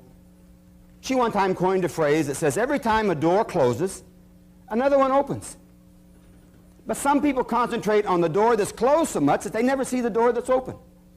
Now, when you practice these ideas, then I'm saying that you always get a chance to see the door that's open. Now, this time he has said so many times today, it's been said so many times today, that if you practice these ideas, and this is a quote that came directly out of Think and Grow Rich, if you practice these ideas long enough, riches will come your way so fast you don't know where they're coming from. Now, if you have a big goal in life, if there's something big that you want to achieve, then there's a decision that you're going to have to make right away. What are you willing to give or give up to have what you want? You see, nature's greatest law is the law of cause and effect. Emerson calls this the law of laws. The great law that says you can't take more out of life than what you put into it. No way that that can happen. Now, why is it then that we don't achieve big goals? Even more so, why don't we set big goals? Why is that? Well, you know why. It's a universal reason. Fear. Fear of failure is the reason why most people don't try to do things. What if I try and fail? What if he asks me a question and I can't answer? I don't know how it is right now, but when I was a young kid and we had a school dance, why, the girls all stood on that side of the wall, you know, and the guys stood on this side of the wall, and Esther was the cutest girl and the best dancer in school, and I really wanted to dance with her. But I was afraid to walk across there and ask her to dance, and she might say, oh, you got pimples, you know, and then I'd have to walk back and all the guys would laugh at me, see, and so I didn't get what I wanted because I was afraid to try. Now, let me tell you how you overcome the fear of failure. You overcome the fear of failure by having a goal that's worth failing for. That may be the most important thing I say to you all day long, is having a goal that's worth failing for, worth taking a chance. You see, I've come to understand that failure is a very positive part of your life, is that you cannot have failure without success, and that you cannot have success without failure. It's both sides of a coin. So, I think about these things, and when I talk about having a goal that's worth failing for, I'm talking about having a big goal, Tammy. Something that excites you, something that turns on. You see, there's really two kinds of goals. There's logical goals and emotional goals, John. Logical goals are reasonable. You do those for intelligent reasons. I tell salesmen who have logical goals, you're going to raise skinny kids. Confucius said, man shoot at nothing, sure to hit it. What I'm saying to you in your life, your goals have to be emotional. They have to be something that makes you feel great when you achieve them. See, there's intangible goals and tangible ones. The tangible one is the car, the house, the boat. But you don't want the car or the house or the money. What you want is the way it makes you feel. And that's a great understanding. That's why you have to have the emotional goals, because of the way it makes you feel. Now, when you have a big goal in your life, an intangible goal, emotional goal, then you are going to have conflict.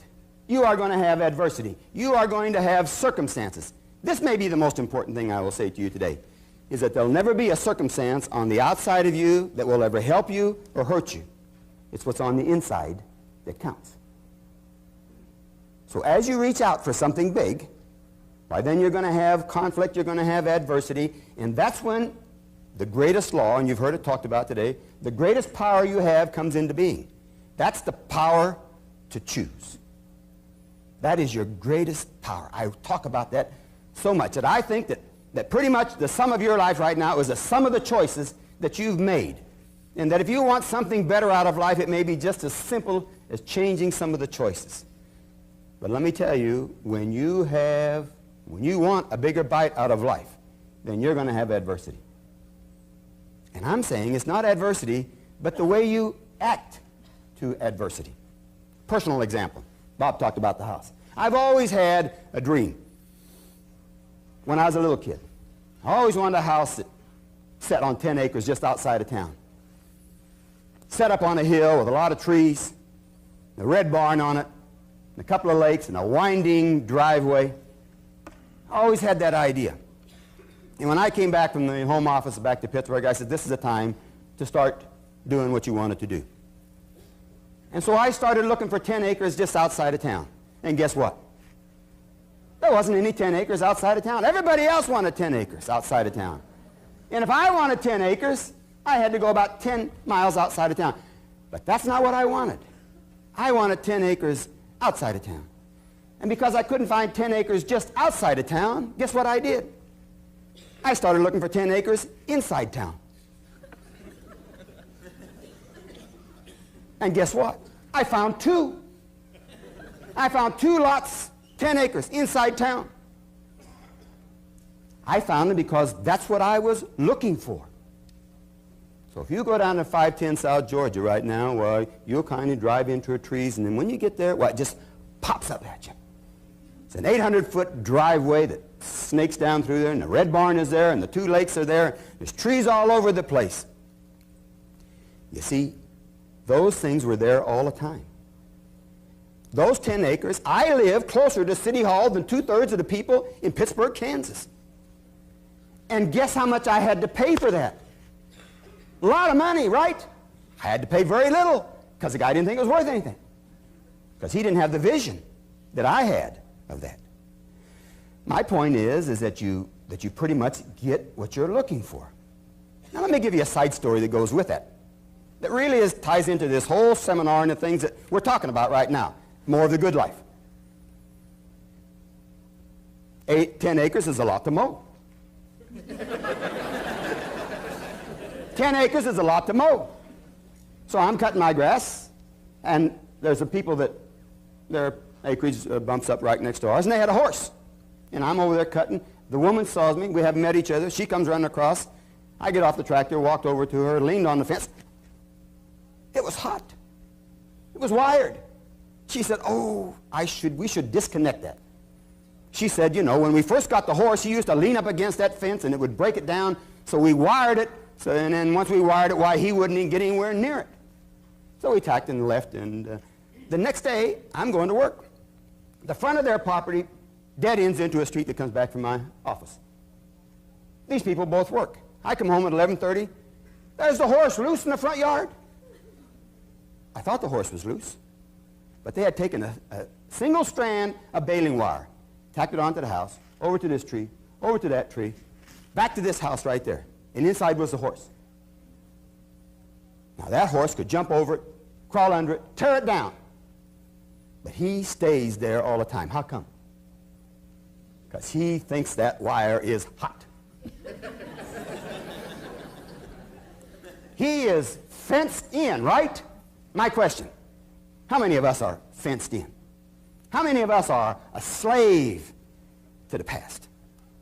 How many of us are not doing things that we really would like to do because of the past? You see, I think choosing is important, and I'll tell you, I think a very important statement is that getting in life is not difficult, but deciding what you want. Getting what you want in life ain't tough, but deciding what you want, choosing what you want is tough. Let me talk to you about just a simple idea that I think involves with, and now we get around to the point that you want to talk about here. Self. You need to be an expert as a self-starter. Self-motivated. Self-control. But most important, self-esteem. Self-image. You know, Bob's always talking about this. But the result I was getting over here was the same as the picture I had in here. And when I changed the picture in here, the result over here changed. And the same thing can happen to you. Anybody in this room. Let me tell you why. Because God only made one just like you. He made you in his own image and likeness. He made you just like him, and part of him's in part of you, and that means you're a winner. You're one of God's ideas. Isn't that great to know that? That you're one of God's ideas. Bob used to tell a story when he first came to Pittsburgh. Now, I don't know whether he even remembers this. But he talks about a great sculptor who hauled out a piece of granite, and he began chipping away. And every day a little guy come to see him work. And after several weeks, while he was finished, and the great sculptor stood back to take a look at what he had done. And he said and it was a body of a great, beautiful Greek god. And he said to the little guy, he said, well, what do you think about that? The little guy waited for a minute and said, mister, how'd you know that guy was in there?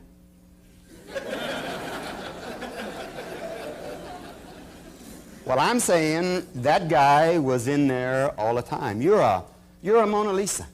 What makes a Mona Lisa so valuable? What's rare? Just one of a kind. And you're just one of a kind.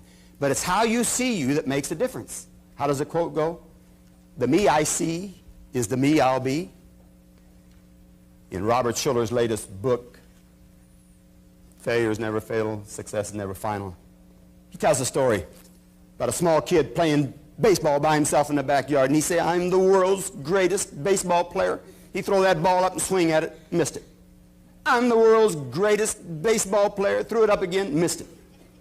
I'm the world's greatest baseball player, threw it up, missed it, strike three. He said, wow, what a pitcher I am.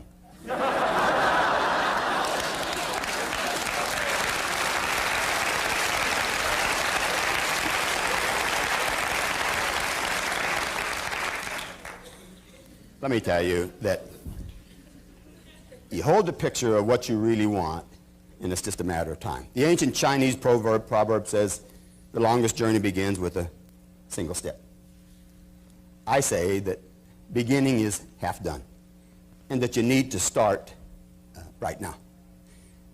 And one of the reasons why I like Bob Proctor and his ideas is that I think that he's a great giver. And this is just a side dimension from what we're talking about, but sometimes people ask me, you know, why I wear that number 2 pin. And I got the number 2 pin from Bob Proctor a long time ago because he cares about people. I wear the number 2 pin to always constantly remind me to always put the other guy first. You always put the other guy first, and he'll always put you first. And a great guy one time said that the first shall come last, and the last shall come first. And I'm convinced that the ideas that Bob has got is great, but he practices his idea. He cares. He doesn't do this because of money. He does this because of feeling. And his feeling is that if you get a picture of what you really want, then it's just a matter of time until you have it. So let me wrap this up, Bob, and just with a quote that came right out of the book that he's talking about right now of James Allen. And this is what the whole seminar is about right now, where it says, the vision that you glorify in your mind, the ideal that you enthrone in your heart, this you will build by your life, and this you will become. It's really been nice to come and be with you in Toronto again. It's my personal pleasure. Bob, and thanks for having me, friend.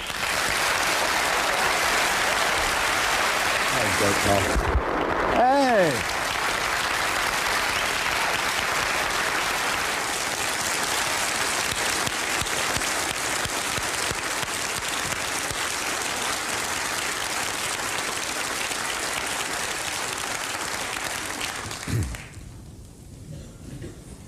You know,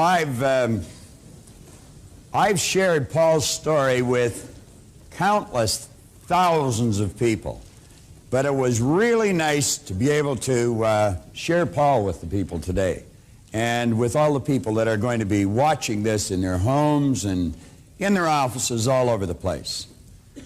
Paul talked about the self that you have here is what's going to determine what you're going to be. John talked about I never noticed the difference in that, Paul, but I always found the Americans crucified our language. At any rate. And I guess the Canadians crucified the English language. But at any rate, you have an image here in your subconscious mind. Now, the first step in changing that picture is in your exercise book, your action planner on page 26. So often, as Paul mentioned to me, for 22 years, every year he promised he was going to get one of those citations, but he said, I never got it. Emerson said, of what use to make heroic vows of amendment if the same old lawbreaker is going to keep them? You see, Paul was trying to get that citation with the same old picture. And the only thing I suggested to Paul, and it didn't take long, was how to change the picture. And I said, you change the picture, Paul, and I said, your results will change so fast, you'll be shocked. Now, this never happens by accident. You've got to put forth a little effort. Remember how John started out? He said you put a little in, you get a little out. Some people put a little in, but they put a lot of energy behind it. They still get a little back. If you put a whole lot into it, you'll get a whole lot back. Now, what I want to suggest, as this lesson comes to an end, I want to suggest that you go someplace quiet, by yourself, and think. I mean, really think. Life is precious. There's absolutely no question about it. I think that there's enough evidence, just in what we've covered in this seminar, to indicate to you that you can have, do, or be the things you want. It was no accident that Paul got that house. It's no accident that he runs the largest agency in all of the United States of America, in the world, with that company. And in a town of only 17,000 people, where the average income is below the national poverty level. That's no accident. That's how Paul sees his people operating. And as a result, everyone benefits. Not just the people in his agency, but all the people they serve. Now, we're suggesting here that you make a written description of the person you're about to become. Now, that's not going to make you that person. We're going to get into how to take that image and turn it over in the next lesson. But I want to suggest that you sit down and you really think. Realize this power is flowing into you. As it flows in, we said it just is. It's without form. You make it what you want. And I'm suggesting that you build into your mind a picture of exactly how you want to live. Don't give any thought to how it's going to happen. We're not at that point yet. One step at a time. What kind of a person do you want to be? Where do you want to be in your commercial career?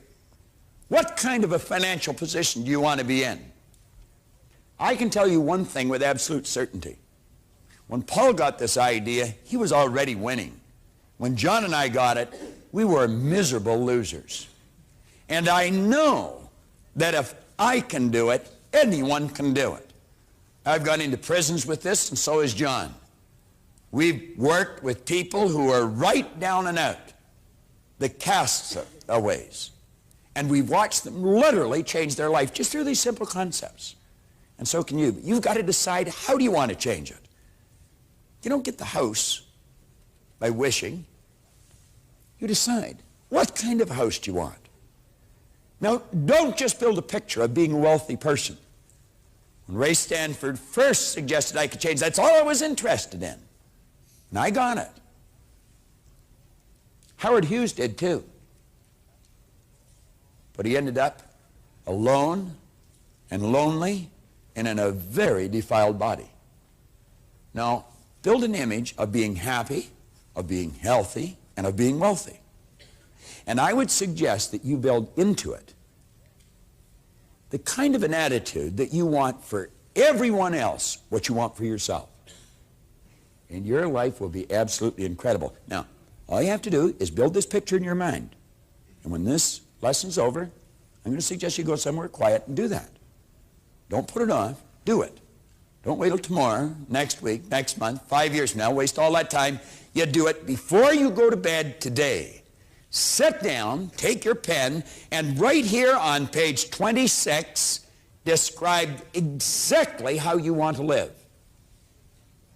And when we get into the next lesson, we're going to show you how to firmly plant that image into this part of your mind, and I'll guarantee you, you'll change.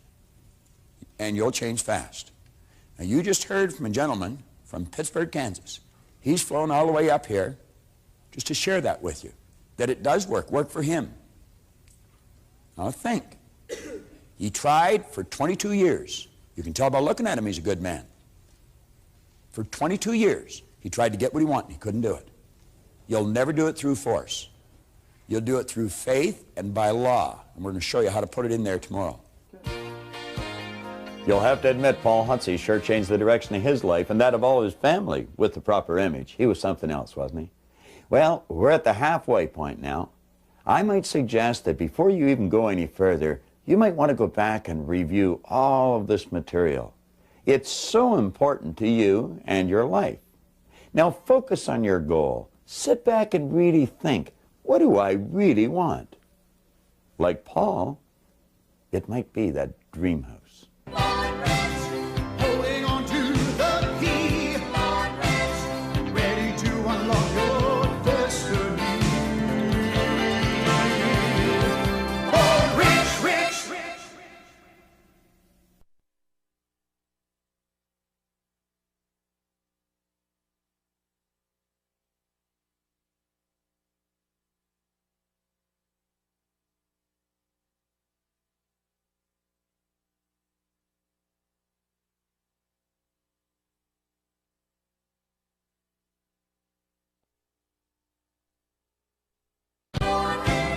Holding on to the key, ready to unlock your destiny. There's one or two key points in this seminar that I have stressed thousands of times. It's vitally important that you follow them properly. On page 26 in your action planner, it's suggested that you make a written description of the person you are about to become. I couldn't stress this enough. I've pointed that there's 2 pages in this book that can literally change your life. This is the first one. Now, what I want to suggest you do, it may seem foolish, it may seem like a fantasy, but I can assure you it works.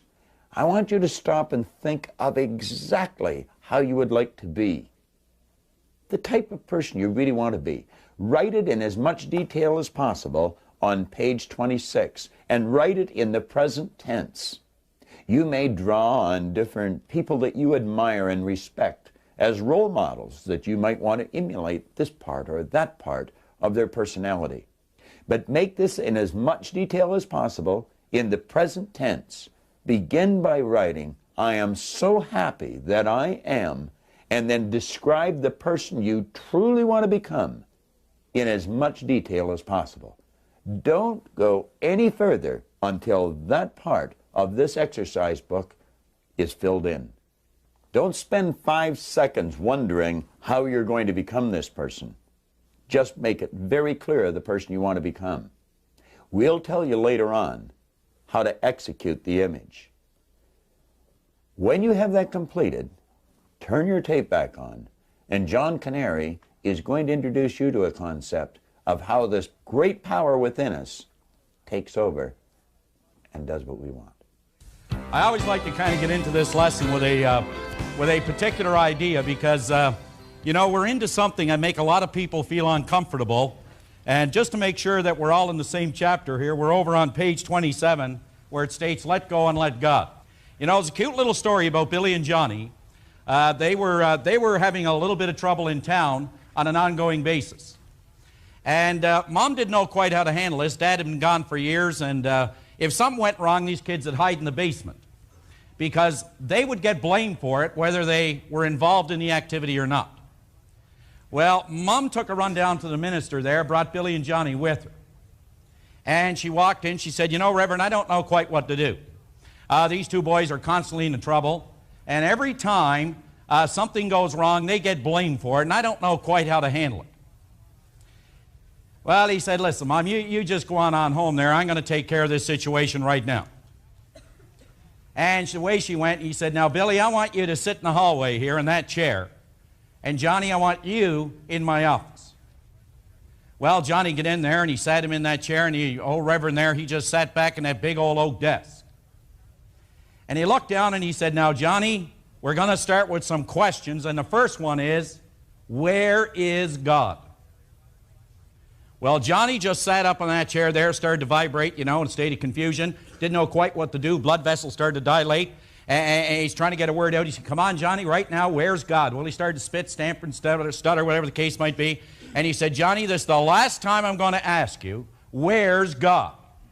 Well, Johnny just up off that chair and beat it down the hallway, put on the brakes, grabbed Billy, said, "Billy, we got to get out of here. God's missing, and they're going to blame that one on us, too."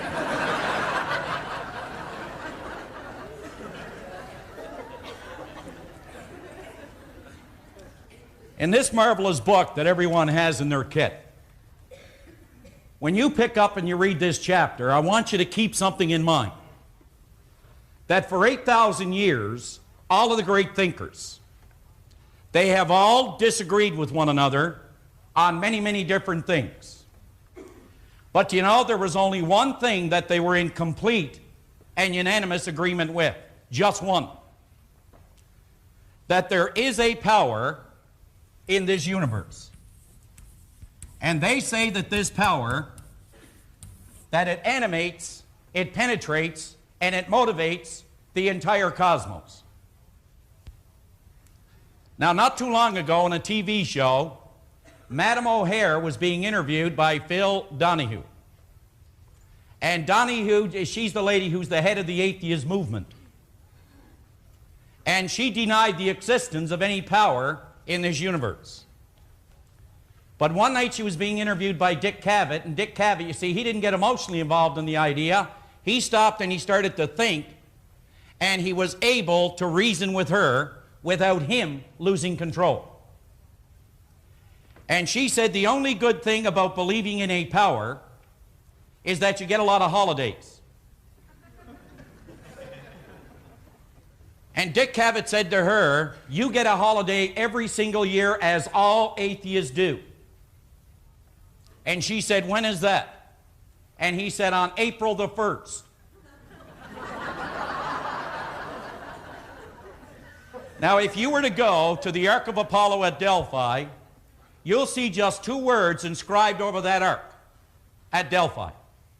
And those two words go like this. It said, know thyself. But what do we really know about us and what this power is that animates, flows through us, flows with us? I mean, that really is what we are all about. This power that Bob referred to so much yesterday as spirit. Now, to properly do this exercise, we're going to have to define or try or attempt to define this power. But you see, if you define something, then you place limits on it. So you see, the way we're going to define it will not limit it. As a matter of fact, it will show that it is unlimited and that it is infinite. In a marvelous book that I brought out here with me this morning called Your Invisible Power, Genevieve Behrend, I think, put it together well in this book when she said, to get good results in our life, we must properly understand our relationship to this great impersonal power. Now think about what she said. If we are going to get, she said, the kind of results that we want, we are going to have to understand our relationship to this here great, all-encompassing, this great impersonal power. Now she said, this power is intelligent. You and I, we are intelligent. But she said it is these two intelligences working together that determine the kind of results that we get. Well then, where do we go to find out a little bit more about this power? You see, if you examine it, there's 178 different names to describe it. I mean, we got Baha'i, Vishnu, Krishna, Muhammad, Buddha, and the list goes on and on and on. Rather than talk about the name, why don't we try to define the activity to see how it operates to, with, and through us?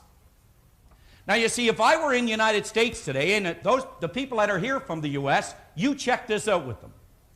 If I were to ask them if they've paid their hydro bill, what kind of response do you think I'm going to get?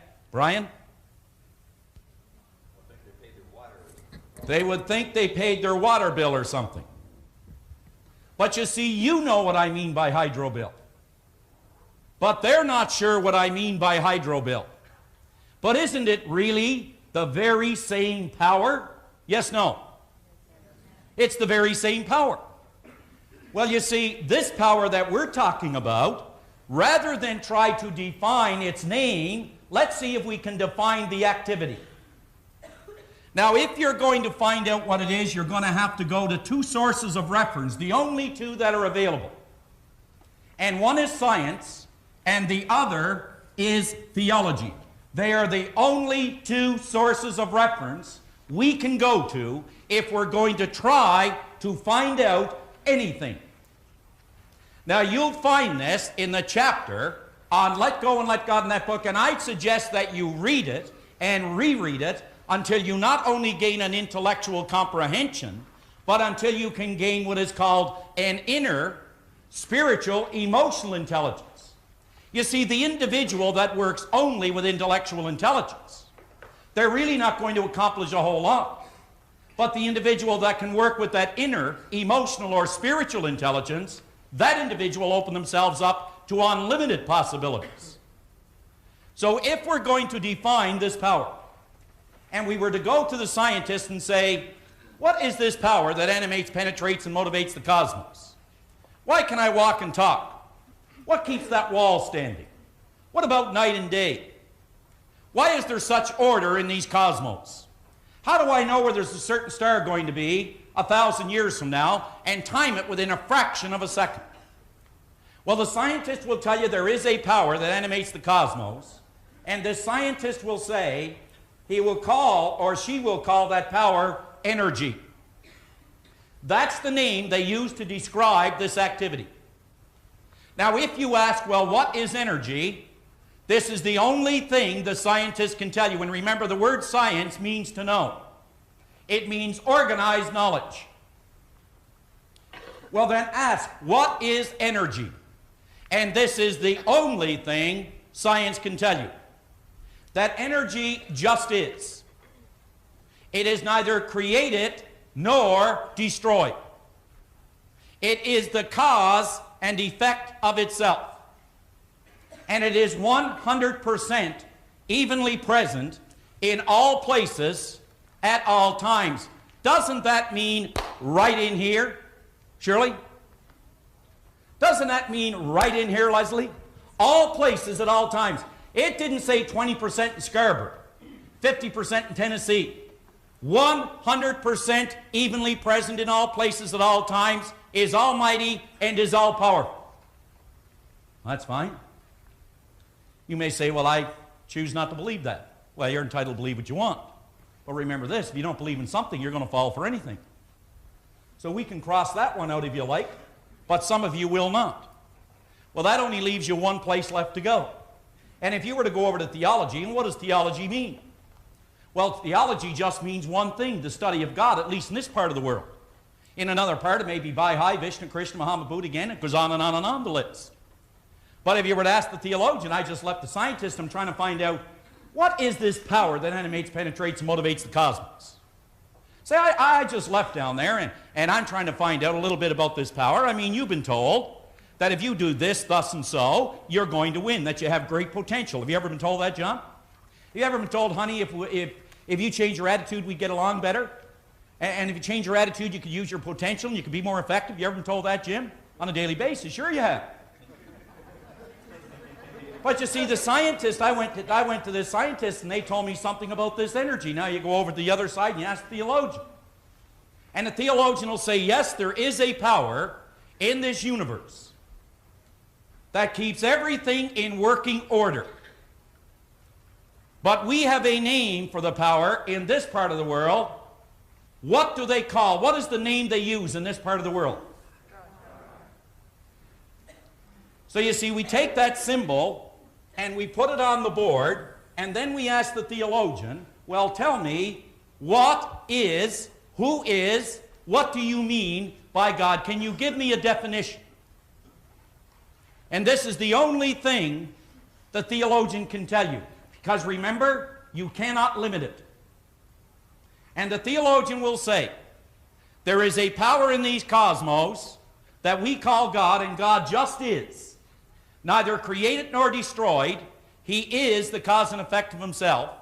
And he is 100% evenly present in all places at all times. Now it seems to me that I heard that just a few minutes ago. So the only thing that has changed is the name. The activity is the same. And it is clearly demonstrated in the book. You'll find in this book something Werner von Braun stated. Bob quoted Werner von Braun. Von Braun pointed out that science are studying, you could say, the energy and the force around humanity. Theology are studying the force within humanity. And they're eventually going to find out that they are studying one and the same force.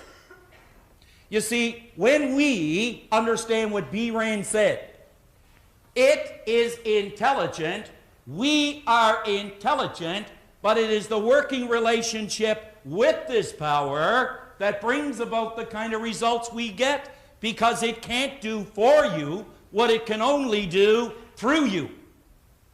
Gosh, I'd give just about anything for a person to get a hold of that or to understand that. That it cannot do for you what it can only do through you. Think about that. Now, would you go over to page 27? We got to move on here. And at the very top of the page, for centuries, there has been a select group of people who are the real thinkers. I mean, we could name many. Edison, Emerson, Thoreau. I mean, there are so many, we could be here all day talking about them. But every one of them, although they had different ideas and different philosophies, this is the one thing they were in complete and unanimous agreement with. These individuals have always known there is a power which permeates, penetrates, and fills the inner spaces of the cosmos, and that everything you see around you is an expression of that power, and so is everything which you feel. The power operates in a very precise manner, which is generally called law. We choose to call it God. Others may speak of it as love, divine mind, divine intelligence, Jehovah, Lord, Father, first cause, as well as a whole host of other synonymous names. But it doesn't really matter what you call it, because the important thing to bear in mind, and anyone of understanding will really admit the fact, is that it is the power that doeth the work. It's not you and I, it's something we work with, but it also works with us. In other words, everything comes from one source, and that source power always flows and works to and through you. And that is you. Stated differently, the image that you have formed can only come to you on the physical plane of your life. In other words, your results. In one way, and that is by law and through faith. Now, the second part of this particular chapter, Bob is going to work with to show just how faith moves this power into action. Keep these two things in mind as we go through it. There are only two words you need to remember as Bob walks you through this. One is order, and the other is movement. Order and movement.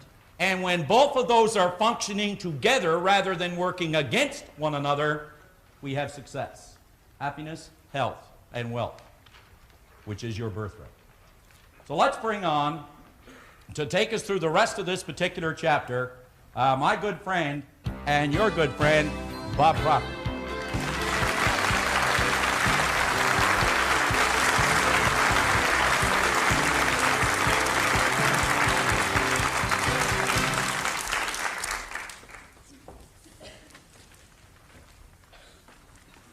Sylvia Vanderhook with our company, she's a vice president with our company, gave me a bumper sticker here a couple of weeks ago.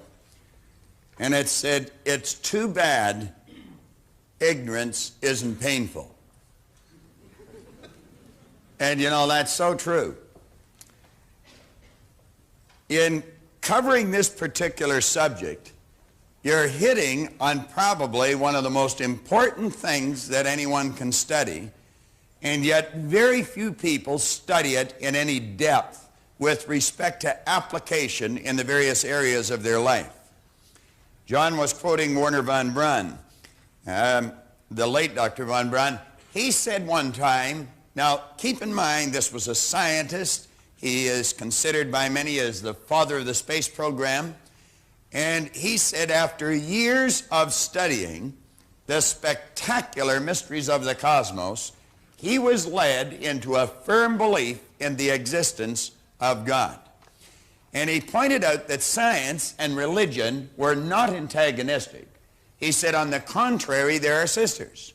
Well, one studies the forces of nature outside of us, the other studies the force within us. John made reference to that. He was talking about the atheist. I heard a cute little story one time where the guy said he always felt sorry for the atheist. He said when they die, they said they're all dressed up and they got nowhere to go. And now, I have seen in my own life and a number of other people's lives some spectacular things take place when a person grasps this idea. Yesterday, I pointed out that one of our great problems was that we thought we were physical beings. And of course we're not. If we were just physical, then there would be a limit to what we could do. There's a limit to what that table can hold. You start piling weight on that table, and you're going to get to a point where the table's just going to crush under the weight. It's like the story of the camel and the straw. You put too much straw on the camel's back, and you get to a point you just put one straw in too many, and that's the straw that breaks the camel's back. We are spiritual beings living in physical bodies. Now, you and I have an intellect, and through the proper use of the intellect, we can do wonderful things in our life. Now, we used a drawing yesterday in the previous lesson, and I'd like to suggest that you come back and focus your attention on this drawing again. Now, remember, we were talking about the mind. We have no difficulty getting an image of a person's body. We see our own every day. We see it reflecting back from the mirror. Every time we look at someone else, we see their body. Well, the problem we have is that we have no image for the mind. Well, of course, in the previous lesson, we gave you one. And we said, let this represent the mind. And then we pointed out to let this represent the body. And we took and we divided this, and we said this actually is the creative, or the start of all creation in our life, this part of our personality. Because as this power flows into us, we can do whatever we choose with it. And of course, we can build a negative concept, or we can build a positive concept. But we have the choice of what we're going to build. Now, ask yourself, if you could have anything you want, and it starts in the form of an image, what would you start imaging? Because that's really the name of the game. It's name it and claim it. Now, this works both on a negative as well as a positive basis.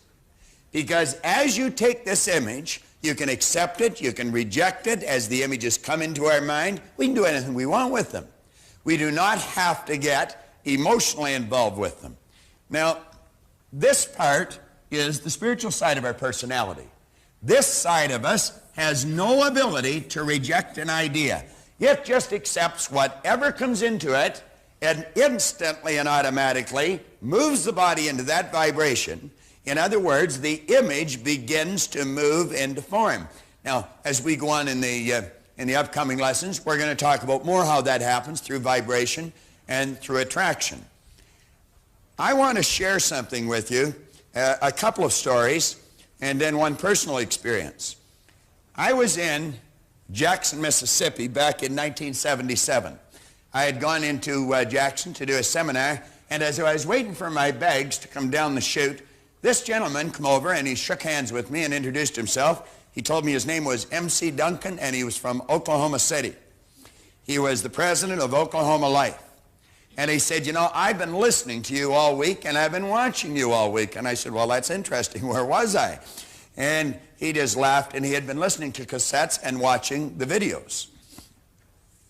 And as fate would have it, we were there for different reasons, but we were both going to the same hotel.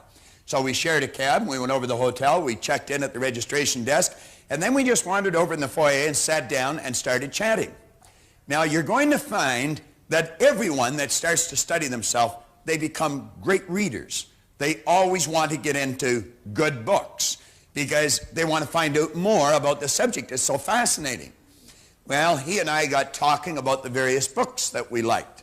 And we had read many of the same books. And I asked him, I said, have you ever read any of Robert Russell's books? And he said, no, he hadn't. Well, I had an entire set of them. I think there were 8 of them. I had them in my briefcase. Now, I had been reading these books, and I'd give them away here and there. And I just picked up a new set prior to leaving town, and I put them in my briefcase. So I took them out, and I gave them to him. And he looked at me a little strange, and he said, well, let me pay you for them. And I said, no. I said, don't pay me for them. I said, you just take them and enjoy them. And, you know, I just smiled, and I said, you know that you can never give anything away. It always comes back. In fact, pressed down and running over. I said, that's the rules. And he laughed and he said, yes, I know. Well, when I got back to Chicago, to my office, I began to get inundated with great material from M.C. Duncan. And the first thing he sent me was this transcript of a minister's sermon that was preached on November the 21st, 1976. Now, I received this on the 3rd of March, 1977, so the sermon was only a couple of months old. It was delivered by a Reverend Norman Neves at the Church of the Servant in Oklahoma City. And M.C. Duncan wrote here, insist upon miracles today. Here he wrote, Bob, first 4 paragraphs, great story about wrong thinking, etc., etc. Best regards, M.C. Duncan. Now, this is a classic. It really is. Keep in mind, this is how a minister is starting the sermon in Oklahoma City. He began by saying, I read a story in the paper the other day that not only caught my attention, but that continued to hold it and hold it the further I read. It was a story of a railway employee somewhere in Kansas who accidentally locked himself into a refrigerator car and then who wasn't able to escape. Perhaps you read the story also and know what I mean when I say it continued to hold my attention. Now, he said apparently this man had banged and banged on the side of the car to attract someone's attention, but apparently also no one heard him. So he finally gave up and resigned himself to his fate. Sometime during the night, as he felt his body becoming numb, he began to scribble some sentences on the wall of the car. Sentences recording some of his last sensations as he moved closer and closer to death. The first sentence said, I'm becoming colder. The second sentence, a little bit further down, said, still colder. Nothing to do but wait. Then it said, I'm slowly freezing to death. Half asleep now, I can hardly write. And then down at the bottom, this sentence which said, these may be my last words, which in fact they were. When the railroad car was opened the following day, they found him dead. But let me tell you something that's really startling about this story. The freezing apparatus on the car had been malfunctioning. It had not been operating properly for several days. And believe it or not, the temperature hadn't gotten below 49 degrees during the entire night that he was there. In other words, this man had become the victim of his own illusion. He had presumed that his time had come and his life was over, when in fact there was no need of that presumption at all. And so, even though the temperature had never fallen below 49 degrees, this man died nevertheless and isn't here to enjoy himself today. Neves went on to point out, he said, there's a lot of us that do that with our lives, aren't there? We misread the signs of our predicaments. We presume that things are worse than they really are, and so like that man, we too become the victim of our own illusion. We die, if you will, even though the temperature of our circumstance never even gets close to freezing. Now, you see, this man used his reasoning factor, and he used it incorrectly. He let what he thought were circumstances control his thinking. That's the image he put in, and that's exactly what he got. Do you think maybe that that's what Moses was talking about when he talked about that reasoning factor? When he said, behold, today I lay before you both a blessing and a curse. Now, I'm going to give you an example of someone that used it the other way. Many years ago, I made a sales call in Chicago when I first started to do seminars in the United States on a gentleman named Mel Haycraft. Mel Haycraft was the vice president of sales to the Prudential Insurance Company in their Mid-America region. Now, I did not know it at the time, but the Prudential Insurance Company was the #1 company in the world, and the Mid-America region was the #1 region in the Prudential Insurance Company out of 10 different regions. So needless to say, I was talking to a heavyweight when it comes to business. I was only in his office a few minutes, and Mel said, well, Bob, what is it? And I said, Mel, I've got a seminar that'll just get your sales flying. And I'll never forget the smile that had come on his face. And he looked at me, and he pushed his chair back from the desk, and he opened a drawer, and he took a file folder out, and he spun these brochures across the desk. Did you see all those brochures? I said, yeah. He said, all those people said the same thing. I said, is that right? I said, well, we're different. We was me at the time. But if you're alone in business, you never refer to me, you see. So at any rate, I said, we are different. See, I had a brochure made up that made it look like we operated on the entire 12th floor of the Hancock Center, I thought. But at any rate, he looked at me and smiled, and he said, how are you different? And I said, we get results. He said, they all said the same thing. Now, I knew that I wasn't making any headway. If you're in sales, you know when you get to a point like that, you either have to dance or hit the exit. And I wasn't about to leave. I had a hard time getting in to see this man. As a matter of fact, an associate of mine had phoned him every Monday for a year. We couldn't get in to see him. One Monday he was sick. Mel phoned him to ask what was wrong. And that's how we broke down his door. But at any rate, I said, I'll tell you what I'll do. You give me 100 of your best people. Don't give me the worst, give me the best. I said, anyone can do something with the worst. Just give me the best. And I said, we will do a seminar. Won't cost you a dime. We'll give you the material, give you the seminar, and I said, let them be the judge of whether this will help them in their sales. He said, you got a deal. So we did that seminar. I ran into a chap in Detroit here just a little while ago, Carl Walker, that was in that group of people. I remember Carl sitting in the back row. I'll never forget Carl. And about halfway through the seminar, he kept getting up and down and up and down and up and down. The guy was getting so excited he couldn't stay in the seminar. He had to go out and sell somebody. But at any rate, that's a true story. Carl's over in Detroit, and Carl, you'll be watching this. You'll remember as well as I do. We laugh about it every time I see him. But at any rate, we passed the test. I found myself in front of 450 of their district insurance agents at the Hillside Holiday Inn in Chicago. When I was talking to them for a very short period of time, I suggested that anyone in that room could go out and write $5 million worth of business.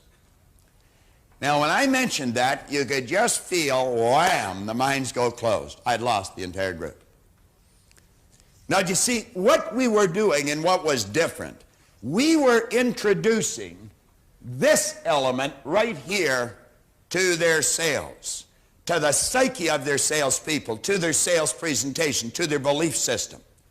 They had never had that mixed in with their training before. This chap come up to me at the first break. He says, Proctor, he said, did you ever sell insurance? And I said, no, I never have. He said, I didn't think so. I said, why are you saying that? He said, you don't know what you're talking about. Oh, I said, now hold on a second. I didn't say I didn't know what I was talking about. I just said I've never sold insurance. I said, I don't know any more about insurance than the doorman or the salad chef in here. I said, I'm operating on the premise you already know how to write $5 million worth of business. And he looked at me and said, well, wait just a minute. He said, you know this company is 100 years old? And I said, yeah, I'd heard that. He said, you know there's 20,000 agents in this company? And I said, yeah, I'd heard that. Well, he said, did you hear that we've never had one write $5 million worth of business? Well, I said, then you can be the first. Yeah. Now, this was around the end of August.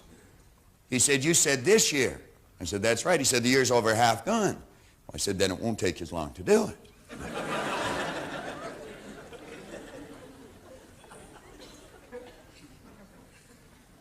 Now, I said, Don, if you can see yourself as a $5 million producer, you heard what Paul Hutsey did with this idea, and you get emotionally involved with that idea, you turn it over, that part of you that's unseen, it's non-physical, but it's in every part of your being, I guarantee you, you'll act differently, and what you attract to you will be quite different. And I said, you'll do it.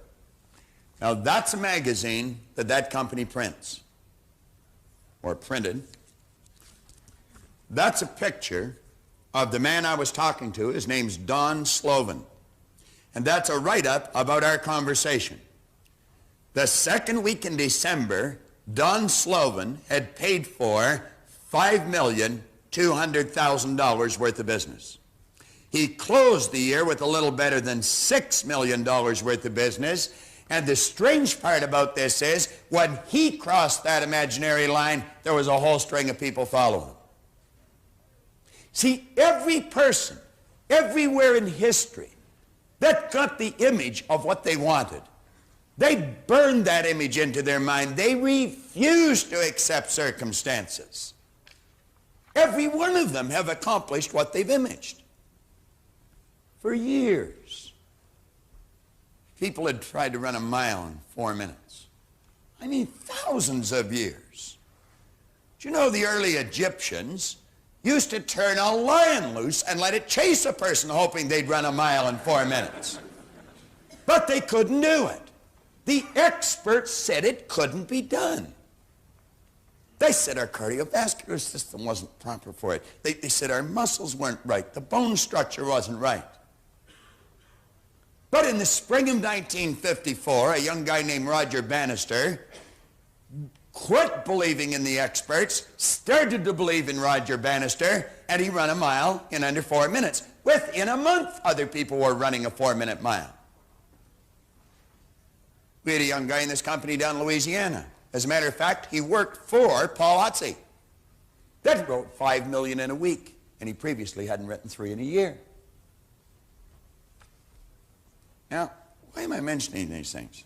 Well, I mention them because you could all tell a story like this about yourself. Just reading on commitment here, it's vitally important that you remain committed to your goal. Understand that if you've got a vision, there's no such thing as an unrealistic vision. Roger Bannister did not believe in the experts. Roger Bannister believed in Roger Bannister, and it's precisely why he broke that 4-minute mile. You can do it. Don't listen to the people that tell you you can't. I want to introduce you to a lady that has a phenomenal vision. Susan Busey. Relate to her and the goals she set. Do you have a dream for your business? Oh, yes. What is it? Without being a cliche, to be a household name, but to be the best service in the world. Susan Busey said, the very biggest and the best in the world. Susan Busey started a maid service. They're cleaning homes. And she wasn't satisfied just to work in her own neighborhood and earn a few dollars. She wanted to develop this worldwide. I received a call from Susan just within the past week. Susan is opening in the Orient. She has a contractual arrangement with Japanese business firms, and she's going to be opening her business in the Orient. Susan Busey, like Roger Bannister, did not let people telling them they couldn't do it stop them. Don't let anything stop you. You stay committed to your goal. Keep that dream in your mind and understand the power within you will execute it if you just hold it there and give it everything you've got. It was his stick person concept,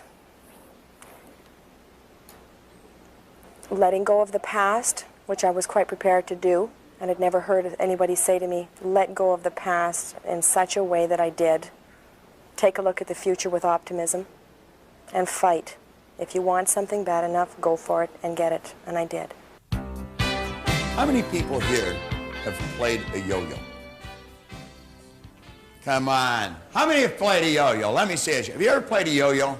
Sure you have.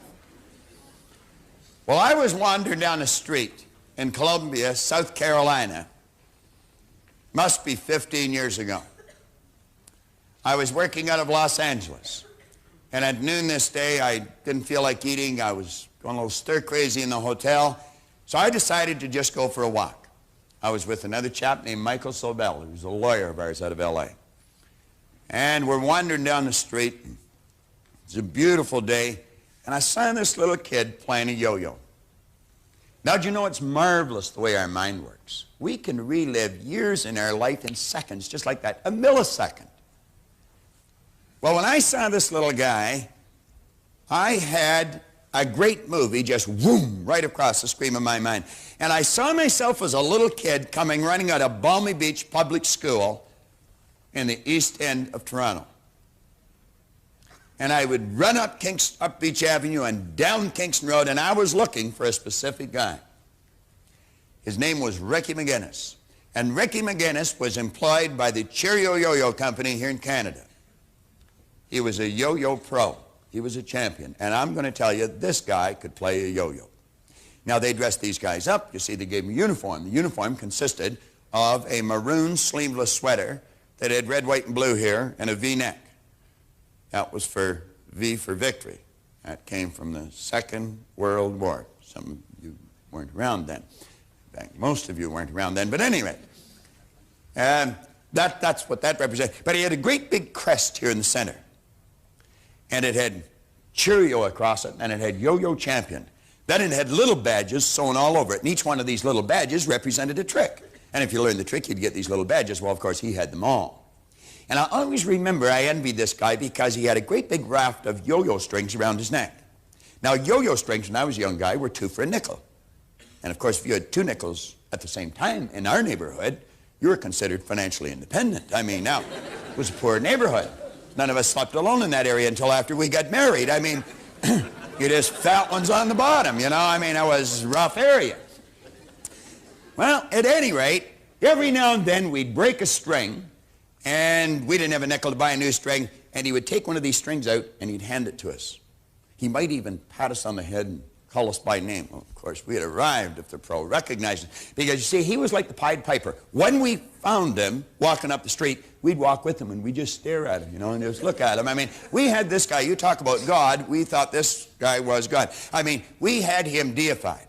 Well, at any rate, here we'd get to Kingston Road and Scarborough Road, and he'd start teaching us a trick, and he'd test us on a trick, and we'd form a great big circle around him.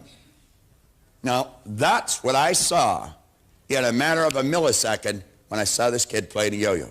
And I suddenly had the strongest urge inside of me to play a yo-yo. I didn't have a yo-yo. So I called this little kid over. I said, come here. He was all by himself, just a little kid. You know, so he come over and I said, give me your yo-yo. So he took his yo-yo off and he gave it to me. Now, he was still at a pump your body stage. You see, he didn't know how to play the yo-yo. He was like Carol. He was just learning. But at any rate, he'd be walking along and he'd pump his body, and I guess if he kept doing that, he figured it would go up and down. So at any rate, the little kid gave me the yo-yo, and I thought, I wonder if I could still play one of these things. I hadn't had one in my hand for years. It's not bad. You can give me a hand for that if you want.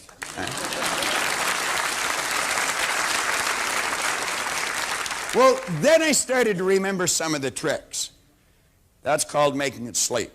If you can't do that, you are out of luck. You can't play the yo-yo. You can't do the tricks. So did that. Then I remembered this one. This was rock the cradle. You learn how to do that, and you get a badge, you see. Isn't that wonderful? What trick is that? That's a dandy. You know, Gina asked me just a few minutes ago, John, there's a yo-yo in that bag. Do you want to throw it out? Gina asked me a few minutes ago, how's the string in your yo-yo? And I said, oh, it's fine. Now, that's the second time in a week. That's the second time in a week that that's happened.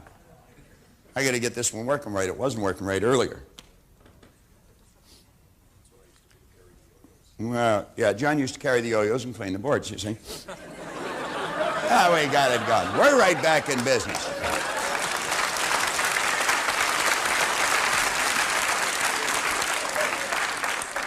Remember that song, John? It's just like old times. He was only a baby. He was a bad baby, too. Now, you don't believe me, ask his mother. She's sitting up there. Well, at any rate, I was in the Boy Scouts. You see, I came prepared. I have 2 yo-yos. I think I have 2. Yeah. That was rock the cradle. Learn how to do that, and you get a badge. Now, we had another one. Oh, this is a dilly. And this one called shoot the gun. Now, seeing as how a pro's at his best regardless, I'm going to make this sucker work. But at any rate,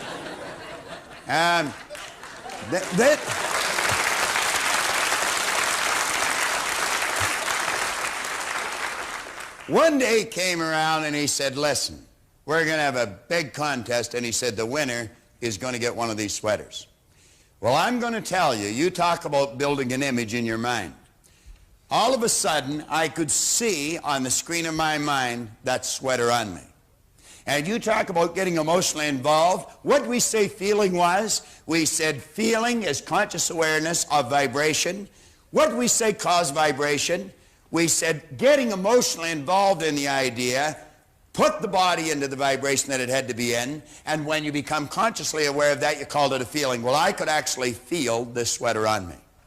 I mean, I could hear all the pretty little girls saying, that's the guy that won the sweater. And of course, I'd let on I didn't hear him, and I'd say, that's right, you know, it was me. And anyway, I could actually feel this. I mean, I had to have that sweater. Do you know, every once in a while, something comes up, and you just have to do it. I had to win that sweater. Now, I was just a little kid. I was learning a phenomenal life's lesson, but I didn't know I was learning it. Now, Rick would come around, and he'd just show us this trick once. He'd fire this thing down, and he'd bring it up. I may have to get another string for this thing. Get up here.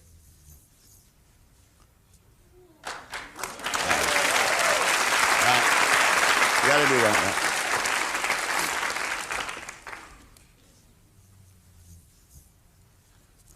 Yeah, that's it. All right. Now, how many of you can do that with the yo-yo? Now ask yourself why you're not able to do that, and I am. Do you want to know why?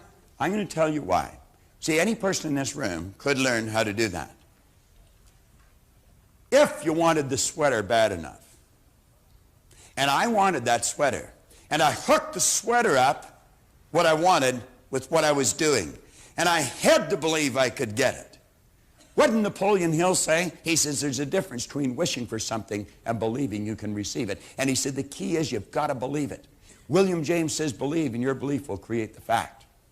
Well, you know, that's where it all starts. That's where it all starts. I don't care how simple it is. I don't care if it's just winning a sweater with a yo-yo. It could be writing the 5 million, or it could be doing what that man did in the boxcar. It works both ways. It has no ability to change the idea.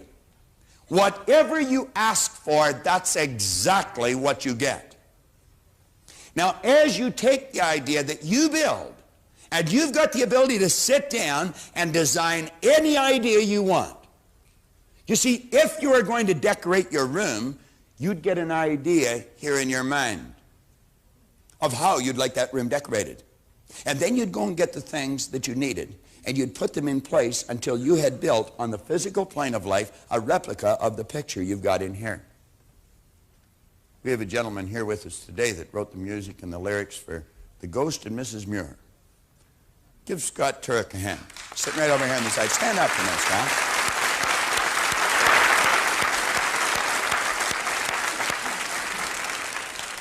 Scott is the musical director over at Leopoldson Theater. When you heard Dave ask, is there anybody from out of town, and you heard someone say from Colorado, Scott is from Colorado, but he is entertaining over at Leopoldson Theater. If you want to see a good play, you want to go over. I've been to Scott's play in the past, and I'm going to tell you this man is quite a musician. Scott, where does the music start? Would you say it starts right in here? You start hearing it in your head, don't you? Yeah. That's right. You actually hear the music in your head. You see, Scott takes this power and he turns it into music in his head. He literally hears it. And as he hears it, he sees it written on paper. Am I right or wrong? Then you take a pen or a paper and you write it. Scott, stand up for just a second, because this is a good example. Then when he's got the music, he not only writes the music, he put words with the music. Is that correct? And we call those lyrics. And he takes and he writes the lyrics, and he knows those words. What are words? Words are nothing but ideas dressed up for our physical benefit. And you put words, and that puts more meaning then to the sound that you've heard. Is that correct? Absolutely. Thank you, Scott.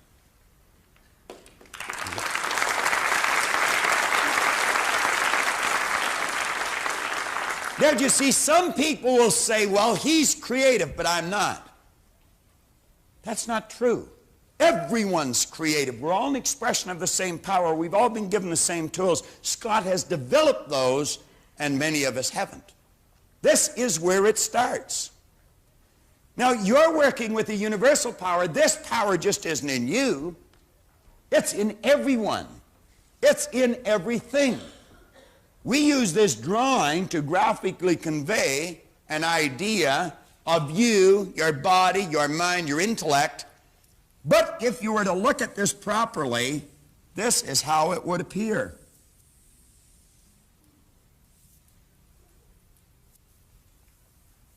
It's a universal power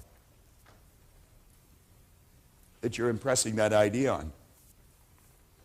Do you know when you throw a pebble into the lake, the entire shoreline has been changed? If you throw a pebble into the Atlantic Ocean, the entire shoreline has been altered.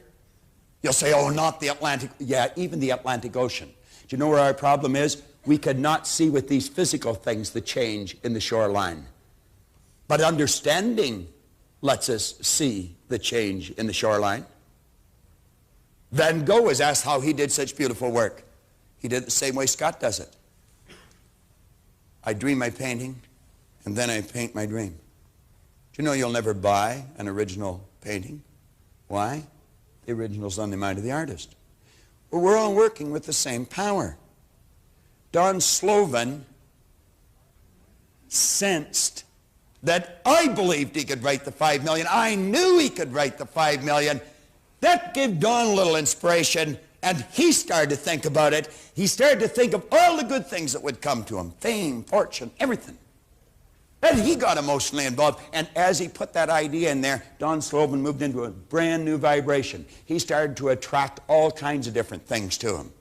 Do you think it's an accident when one person, one in sales, goes into their office and in their pigeonhole there are no messages, and another one goes in and there's 14 people wanting to buy something from them? Do you think it's an accident when there are two businesses side by side, one wins, one loses? I go to a barber shop down on Bayview Avenue, Tony's. I've been going there for 25 years, whenever I've lived in Toronto. 4 doors away is another barber shop on Bayview Avenue.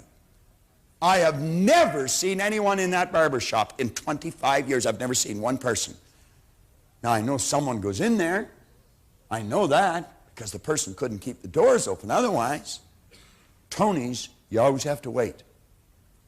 And the other one, you would never have to wait. Someone would say, well, that'd probably be a good place to go. I don't think he'd cut it the way I want it cut. And I think there's a lot of people think, I don't think he'll cut it the way I want it cut. But why is it empty? Is it because I'm thinking that? No. It's empty because that's the way that man sees his barber shop. We had some people come into Chicago one time when I was working with the Nightingale organization. They had a chicken restaurant in Ohio. It was out in the country. It was a great, big, beautiful white mansion. They sold more chicken dinners than any restaurant in the United States. People would come from 3 states away to buy from them. It's in the image.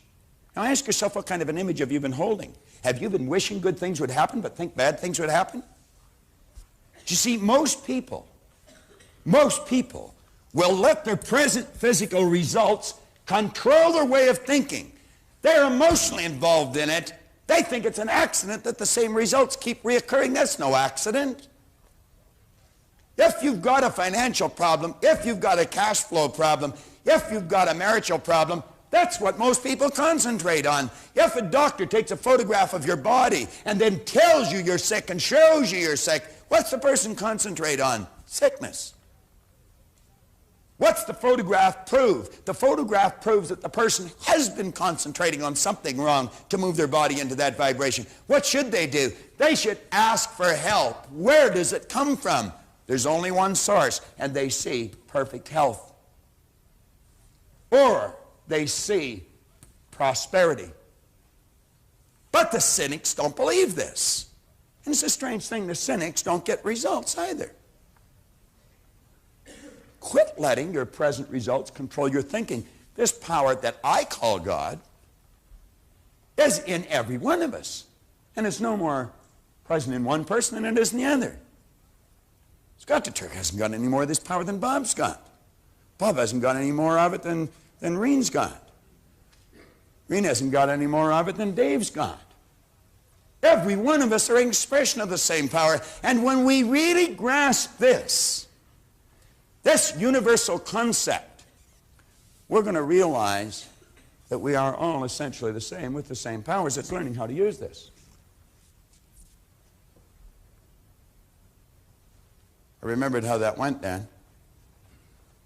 It says, because the time will most assuredly come, and the best and wisest know not how soon, when death, the leveler of all human greatness, will reduce us all to the same level. It's like burning the paper, isn't it?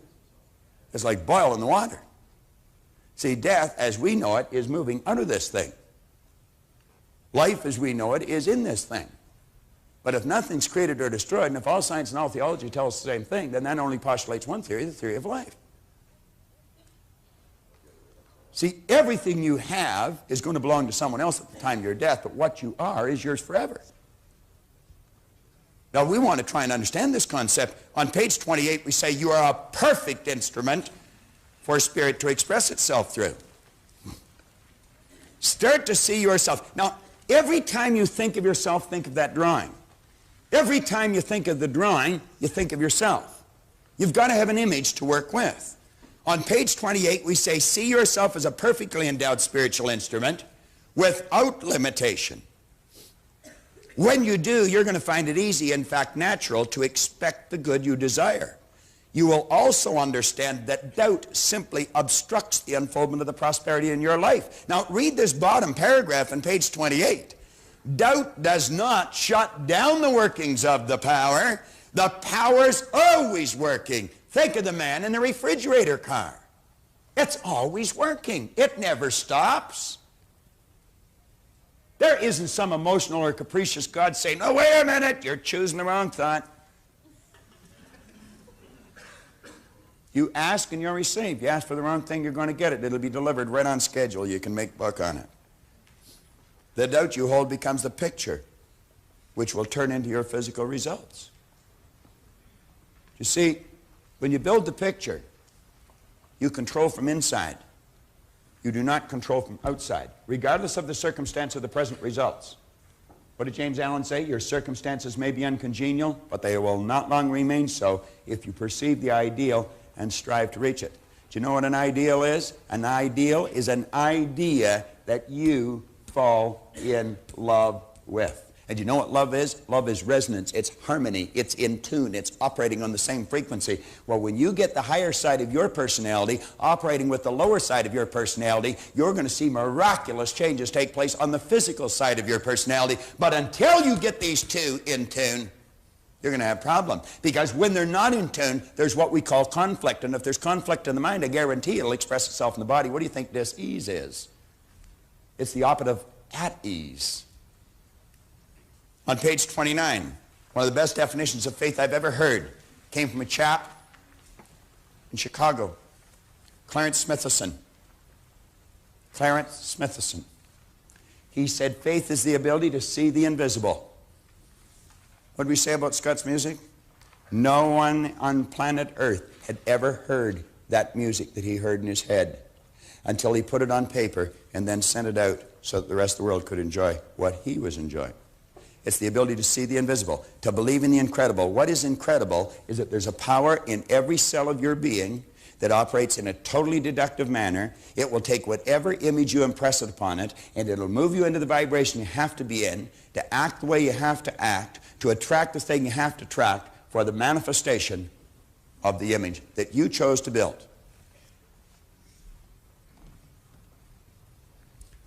You can say, using a slightly different vocabulary, I'd make the observation, if you can show me a person who achieves great things, I can show you a person who has great faith in themselves and their ability to achieve what they imagine. On page 29.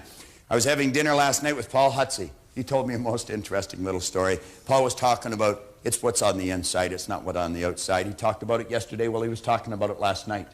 And he tells the story about the little black boy that went to the carnival. And there was a man there blowing up balloons, filling them with helium gas, and then letting them go. And he filled a red balloon, and then he tied it up and he let it go. And And the little boy was standing there watching him. And then he filled a yellow balloon with helium, and he tied it, and he let it go. Then he filled a green balloon, and he tied it, and he let it go. And the little boy said, "Mister," he said, "can black balloons fly?" He said, "Son, any balloon can fly. It's not what's on the outside that makes it fly, it's what's on the inside." And that's the way it works. Interesting idea. We say comparatively few people today realize just how much faith in oneself, your higher self, not this false concept that we've been running around with, can't do this, can't do that. Your higher self, that side of you that's universal, that's the same side of us all, that part of you that's spiritually perfect, has to do with your achievement. The majority of people never seem to conceive of faith as being a genuine creative force. Yet the truth is that not only is faith a bona fide power, it is the greatest one you will ever encounter. Ever encounter. In fact, I'd go so far as to say that whatever you accomplish in your lifetime will be in direct proportion to the intensity and persistence of your faith. Intensity, what do we mean by that? Well, remember we said one of the intellectual factors was the will.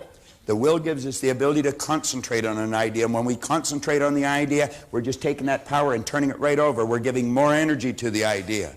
What did Emerson say? The only thing that can grow is the thing you give energy to. It's been told to us 10,000 ways. I think what we want to do is wake up. May I borrow your program, please? No, the tapes.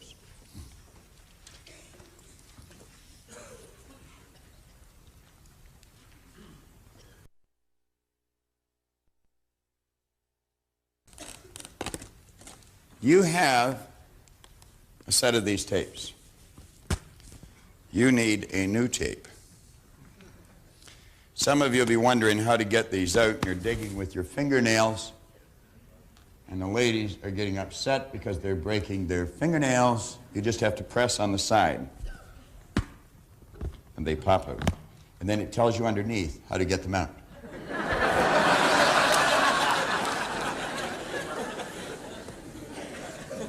Andy Rooney would probably get about an hour and a half out of that. Now, you've got a relaxation and visualization tape. I want to suggest that you put this to good use. On page 30, we're suggesting that you take this new understanding that you're developing. You take the description let on the mind. You let yourself get emotionally involved in this image. And you know that every time you do, in a very relaxed state, wham, you just trigger those brain cells. You just think of the new you, and that picture comes up. And you know every time you do that, you're giving more and more energy to those brain cells. They become stronger and stronger. And in a relatively short period of time, those ideas will be fixed in your mind, and that's the way you'll live.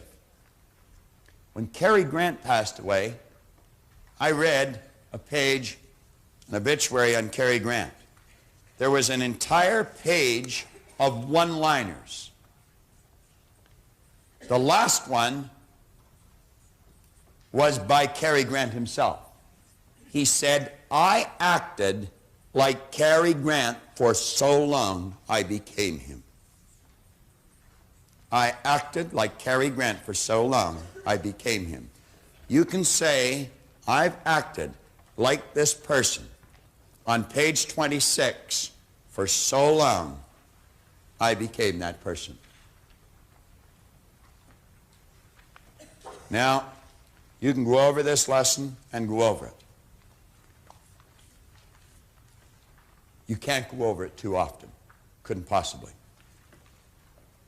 We're going to touch now on what you should expect, because you're going to find that expectation is what really makes the difference. Now, as John goes through this page, I want you to think, if I built that picture on page 26, I painted the picture. It's like Scott heard the music, then he painted it on paper. Well, you saw the person and then you painted it on page 26. And every time you get emotionally involved, you rewrite it. And you're going to find you'll crystallize it. And you'll make it better. And you'll make it better. And you'll make it better. From your Born Rich program and play this tape. What you're going to do is put yourself into a very relaxed state. It'll be an altered state of consciousness. Go and lay down someplace quiet by yourself and turn this cassette on. And when you get into a very relaxed state, throw the switch of that person you want to be. You're going to activate those brain cells. Now, in the beginning, it's going to remain a fantasy. But by playing this tape daily, twice a day if you can, and turning that picture on that you built on page 26, activating those brain cells, that fantasy is going to be turned into a theory in your mind. Now, every time you build that picture in a relaxed state, take page 30 and rewrite the picture. And what you want to do is crystallize the picture of the person you want to be. Cary Grant one time pointed out, I acted like Cary Grant for so long, I became him. That's what's going to happen to you. The power within ultimately will take this image of yours and begin to express it with and through you in your life. But it's vitally important that you use this cassette, put yourself in an altered state of consciousness, a very relaxed state, throw the switch that you created when you wrote out page 26, begin to visualize your fantasy, only it becomes real. When you come back to a normal conscious state, it's very important that you rewrite this picture again. Each time you rewrite it, it'll become clearer and clearer. Now, you may alter it a bit as you rewrite it. And as you rewrite it, you give more energy to those brain cells. Every time you relax, you're moving that picture more and more into a state that we call a theory. And you're going to find that you will be motivated. The power within you will actually take that image and begin to express it with and through you, and your theory will literally become a fact. Mine has, Roger Bannister's did, and so will yours. But it's important that you do what we suggest with page 30. Now, when that's complete, the next part that John Canary is going to lead you into is going to be truly rewarding for you. John's going to suggest that you begin to expect an abundance in your life, in all areas of your life. Keep this idea in your mind as we run through this abundance lesson here. John is going to lead you through that now. Let's give John a hand as he comes on.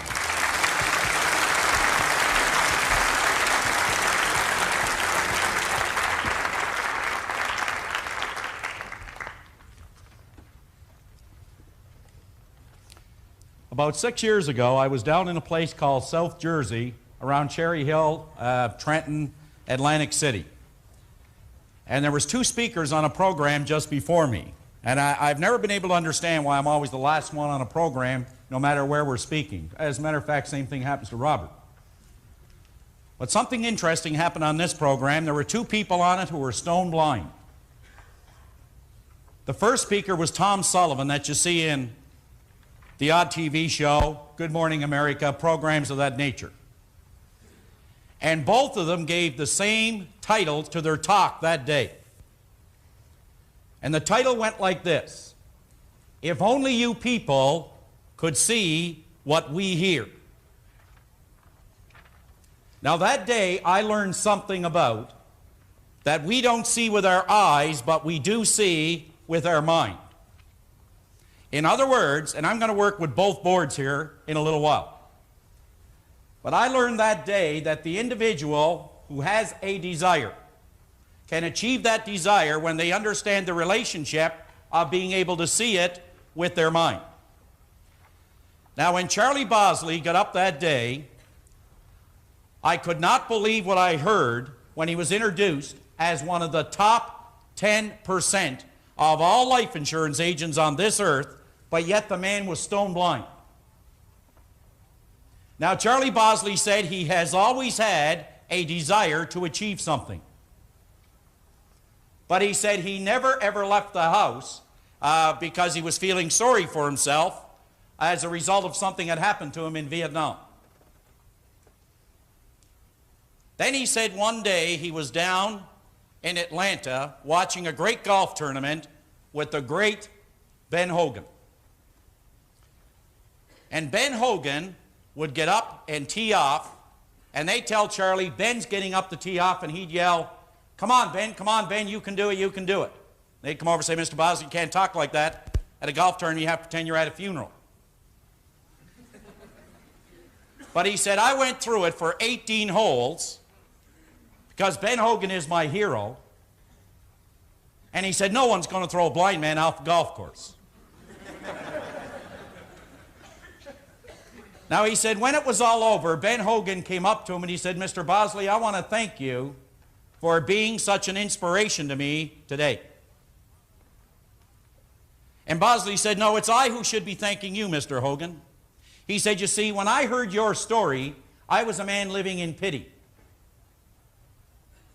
He said, I heard about your car accident and how before the head-on collision you fell in front of your wife to protect her. And then when they got you to the hospital, they said to your wife, Mrs. Hogan, Ben will not live the night. And your wife said, you obviously don't know my husband. Now, he said, the next morning when you proved the experts wrong and you were able to continue with your life, they said, but Mrs. Hogan, Ben is never going to walk again. And she said, you obviously don't know my husband. Now, as months went by, you see, Ben, he started to get his spirit back again. He started becoming consciously aware, I'm in a bed, my body is broken, but I want to play golf again. And they said, Mrs. Hogan, he wants his golf clubs now strung up on the ceiling where he can see them all day long, but he's never going to play golf again. And Mrs. Hogan said,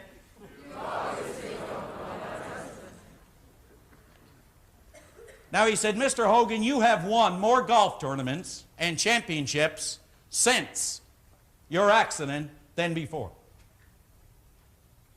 And he said, that's the reason that I started to experience a different relationship with all the things that I have ever desired. And Hogan said, is there anything I can do for you, Mr. Bosley? He said, as a matter of fact, there is. He said, I'm pretty good golfer. Do you know that he can beat many people on a golf course any day of the week, even though he's blind? He said, what can I do for you, Mr. Bosley? He said, I want to play one round of golf with the great Ben Hogan. Anytime you want. He said, there's one condition, Mr. Hogan. I want to play for $1,000 a hole. Now, I want you to keep in mind here, before I finish this story, Bob mentioned how some people put what is called a crown on circumstance. In other words, there are some people that actually get down and they deify this word circumstance. That's what's in control of their life. But yet here was a man whose sensory factor called sight, it was absent, he was blind. And Ben said, there is no way that I'm going to play you for $1,000 a hole. What will people think of me? He said, now just a minute, Mr. Hogan, you asked me for a request, I gave it to you, now you're backing out. Well, he got the best of Ben, and Ben said, I'll tell you what, I've got some people here, they're witness to the fact that I warned you, I'll play you, but I am going to play my best. Charlie said, that's fine. I wouldn't expect you to do anything else, Ben. Ben said, okay, when do you want to play? And Charlie said, 10 o'clock tonight.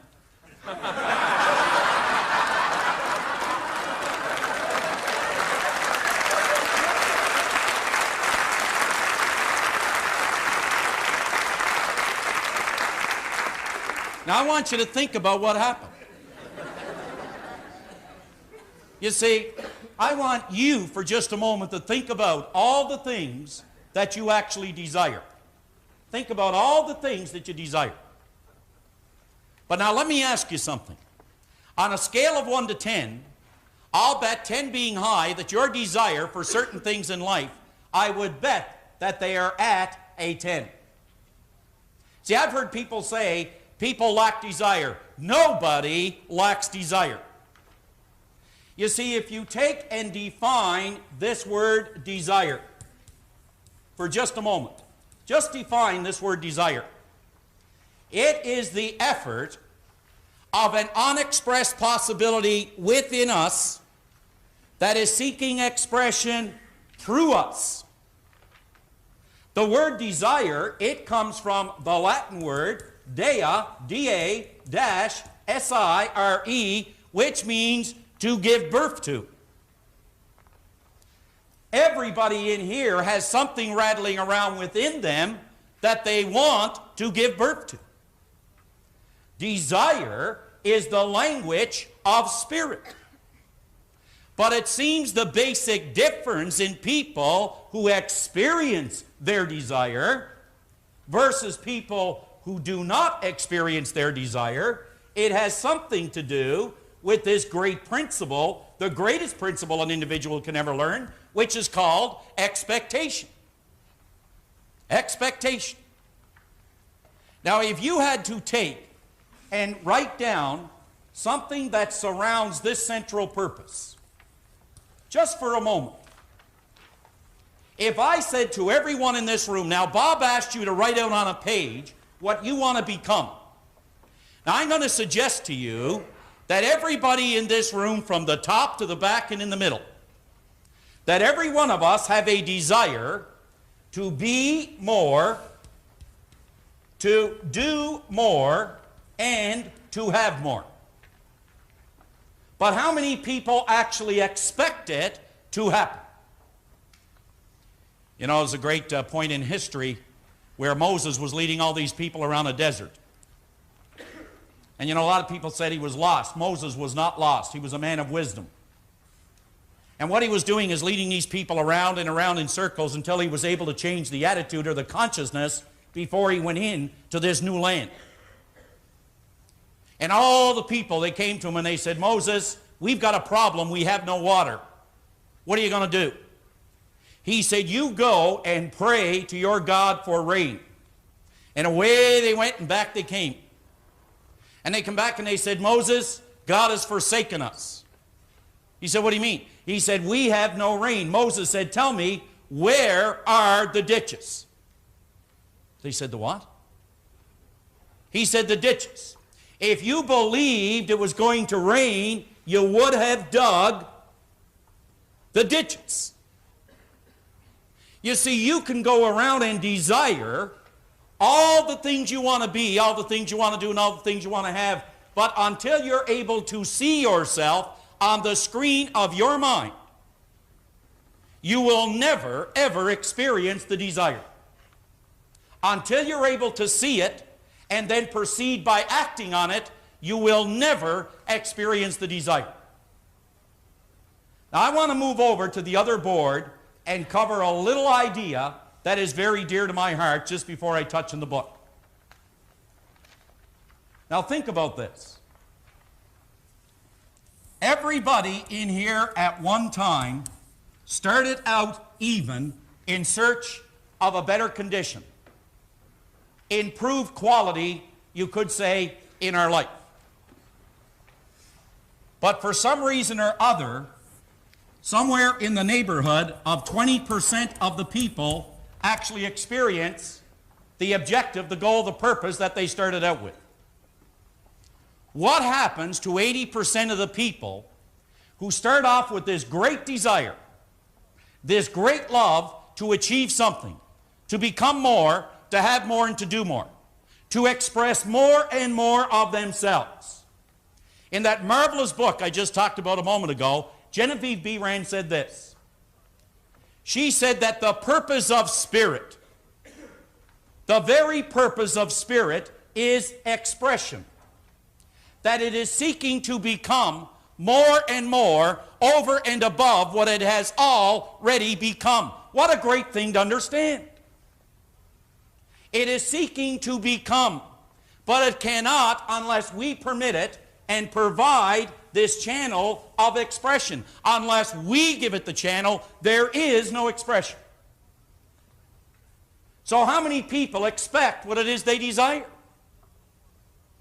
Bob's going to get into this a little more later, but Raymond Hollowell said in his book, we should never desire something we don't expect, and we should never expect something we don't desire. This is the year now, the season, right now, where you see that commercial come on television.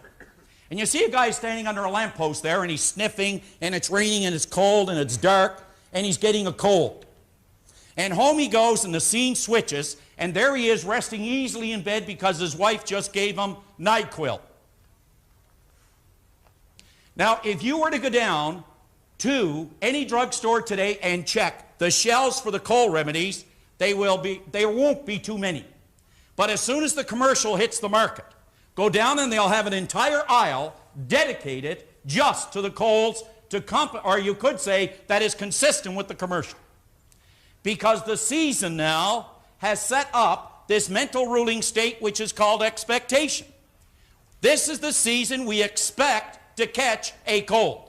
I've had people in the programs, I go up to them and I say something like this. Do you get a couple of colds a year? Yeah. How many have you had this year? One. Have you got one more to come? Yeah, I usually get it about November.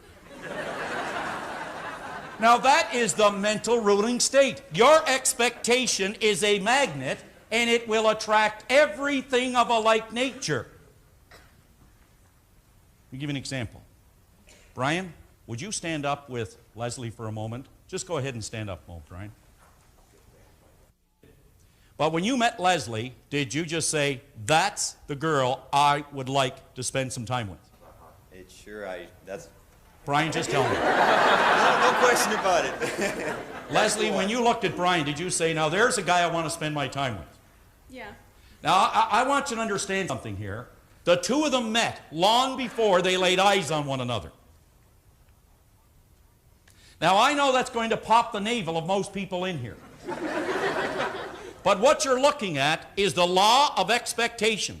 Now, whether Brian was aware of it or not, he was attracting Leslie into his life. Leslie was attracting Brian into his life. Bob said resonance, or love, is the resonance of thought. What you're looking at is love. And what you're looking at is one idea vibrating in two bodies. Vibrating in two bodies. Brian made me promise I'd get him on the program. Okay, Brian, you can sit down. Okay? Now think about it. Where did you get off in search of or in pursuit of what is called your goal? I want you to imagine going down to Maple Leaf Gardens and suddenly the game starts, you drop the puck, you look at each end of the rink and there's no nets. Now the game would be a little confusing. You need nets to play that game. Well, I shouldn't say that with the Leafs, it doesn't matter. But now think about it. I mean, if there were no nets at each end of the rink, the game, there would be a lot of activity, but there would be no purpose in playing the game. How can you play the game of life? How can you get up in the morning, put both feet in the floor, and you've got nothing to work toward? See, you have a desire, but what you do is you don't see yourself in possession of the desire. Consequently, you don't release this power that flows with and through you. But isn't it interesting that we all started out in pursuit of the objective, but something happens at a particular point. We run into a crisis. We run into conflict. And it seems that we run into what is called demands. What are some of the demands we all run into when we start to try and improve the quality of our life? Be a little better as a salesperson. Be a little better as a person, as a mother, as a father. Someone once asked me, give me one good reason, Canary, why I should have a goal and maybe try to be a little bit better than I am. I'm going to give you one. There are little eyes upon you when they're watching night and day. There are little ears that quickly they take in everything you say. There are little hands all eager to do everything you do, and a little boy or girl who's dreaming of the day they'll be just like you. For you're this little person's idol, you're the wisest of the wise, and their little mind about you no suspicions ever rise. For they believe in you devoutly, and me, in all we say and all we do, Those little people who are dreaming of the day they'll be just like you and just like me. What are we like? For we are setting an example every day in all that we do to those little gaffers who are dreaming of the day they'll be just like you. Just like you. And just like me. Well, you see, when you're faced with a demand, don't have enough money, debt, people phoning us, and I'd suggest that anyone who is in debt, I strongly urge you to read that chapter on Born Rich. It'll show you how to handle it. It'll show you how to handle it. Now think about this. Why is it when some people are faced with demands that turn into what are called risks, that some take what is called an option? Do you know the mind is such a marvelous, marvelous piece of equipment? Although the mind is an activity, it is not a thing. It is not a thing. I want you to think about this for just a moment. When the mind is presented with a demand or a risk, the mind will offer you and me an option. Do you know the option it offers us when we're faced with a strong demand and a risk is called the escape hatch. We then start expecting the result that we don't want. We are a force of energy, and we attract everything of a like nature. Bob mentioned that this mental state of vibration, which generates this emotional state of vibration, which moves this body into action, those three states of vibration are nothing more but your thoughts, your feelings, and your actions. Think of this word, attitude. Attitude is nothing more but our thoughts, our feelings, and our actions. That's your state of vibration. That's the energy that you send out into life. And the only thing that flows in your life is based on what flows out of your life. Your thoughts, feelings, and actions release this energy and will attract everything that corresponds to that ruling state. Expectation can be either a blessing or a curse, but either way, it is certainly one of the most powerful unseen forces in your life. What do you expect? I'll tell you how to know what you expect. Take a look at the results in your life. Your results will tell you exactly what you've been expecting. What you've been expecting. Now, worry is the opposite of expectation using the same energy, but worry sets up a magnetic force that attracts things of a like nature or events and people to cause that worried state to actually manifest in one's life. Just quickly, this is a letter from a young boy named David Hulley in Hamilton, Ontario. And the letter he writes is about coming to a program that we were doing out in Hamilton. And he gives me all kinds of pleasantries here, dear John, this, that, and the other thing, and all the great things that happened to him. He said, when I was at your seminar, I wanted to stand up and say, I was a goal setter. I am a goal setter. But he said, I couldn't do that. He said, I allowed the demands and the risks to control what I was going to do. I allowed the demands and risks to keep me in my seat. But he said, then he said, you spent some time with me. We sat down, we talked about it. And he said, you gave me a little better understanding of what I want versus what I expect. There's the result. I want you to take a real close look at this report card, because what's on it, if you go all the way down the page, you will see straight A's. Straight A's. Can you see it, John? He became a goal setter first. Second, he expected the goal to appear in his life. Now, I want to introduce you to Mark Dwyer. Mark, I was standing out in the hallway, and Mark came all the way down the back stairs, and Mark come up and he said, I said, can I help you with something? He said, I just wanted to come down and meet you. You see. So I want to bring up, I had a little talk with him, and I want you to give a warm welcome to Mark Dwyer. Come on up here, Mark. Come over here, Mark. Mark. Stand right there. Now you see, Mark has the same goal that David Hulley has. Isn't it interesting he happened to appear and talk about something I was going to share with you? Now, Mark, which mark is your lowest mark? In what subject? A D. A D? In which subject, Mark? I think it's in science. Mark, do you like science as much as you like English? No. You see, Mark is never going to do as well in science as he's doing in English. Do you know why? He's not really excited about it. How could he possibly expect to do well in it?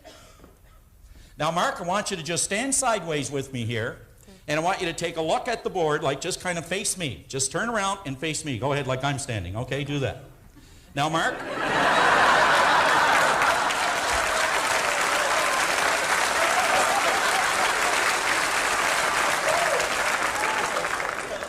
Mark, have you been talking to Bob before you come up here?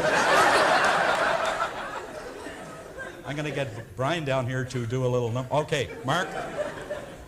Mark, you see, here's a person that's not getting any marks in school. They have a desire. And they start out, Mark, with all the marks that they want in school. They want to be good kids. You understand what I'm saying? Yeah. They want to do well in school. But you know, there's demands and there are risks. You know what the demands and risks are, Mark? The demands and the risks are coming from their peers. Do you know, Mark, there are people in school that are going to stop you from doing well if you let them. Yes. Isn't that right, Mark? Yes. Mark, are you going to let them? No. Mark, you see, you have a desire, right? Now, Mark, you can see yourself not accomplishing that desire because there's a lot of demands and a lot of things that tell you can't do it. There's a lot of people who are going to say you can't be a member of our club if you want to get good marks. And then what you do is you take the escape hatch. Mark, I want you to remember one thing for me, will you? That no one can make you feel inferior without your consent. Will you remember that? Yes. No one. No. Now, Mark, I want you to back up just a little bit, take a couple steps back, okay? Okay, and stand like I stand, okay? Now, Mark, you do have a desire. Mark has an average of B's in school now. Is that correct, Mark? Yep. Mark, what mark do you want, Mark? A. Mark wants A's in school. Mark, can you see yourself with a report card with A's on it? Yes. Now, Mark, when you go home, I want you to sit down with your mom. Your mom is here, isn't that right? Yes. And I want you and your mom to get a blank report card at school. When is the next report card, Mark? When do you get the next one? I don't know. Do you get it in the next couple of months, December, something like that? Yeah. I want you to get a blank report card when you go home. And you take it home, you and Mom, and you sit down, and what you do is you fill in the marks that you want this year. And then you put it up beside your bed. And you actually see those marks, not only in your mind, but before you go to bed every night, you see the marks that you want already on the report card long before you get the report card. Can you do that, Mark? Yes. You can do that? Yep. Mark, is there anything you want to say to everybody here? Hello. Hello?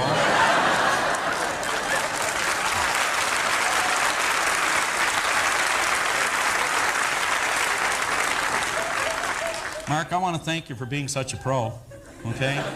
Mark, how about a little hug before you go? Okay. Thanks, Mark.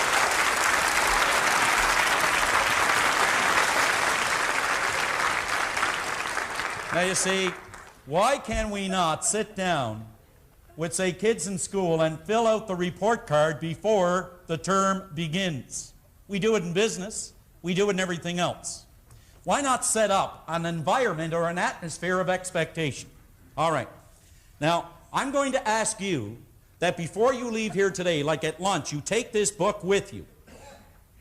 You take some time today, and you sit down with page 33, and you list in your personal life, in your family life, and in your business life, all the things that you really want. And then beside it, put down whether or not you have been expecting them. Now, why haven't we been expecting them? Because we allow the demand and we allow the risk to control whether or not we're going to do it. Don't allow others. Don't allow circumstance. Don't allow it to control the way you feel about you. You determine your mental ruling state. Now, would you switch back, please, to page 31? I want to finish this so we can stay on time here. Now, there is one line just below the first paragraph on page 31.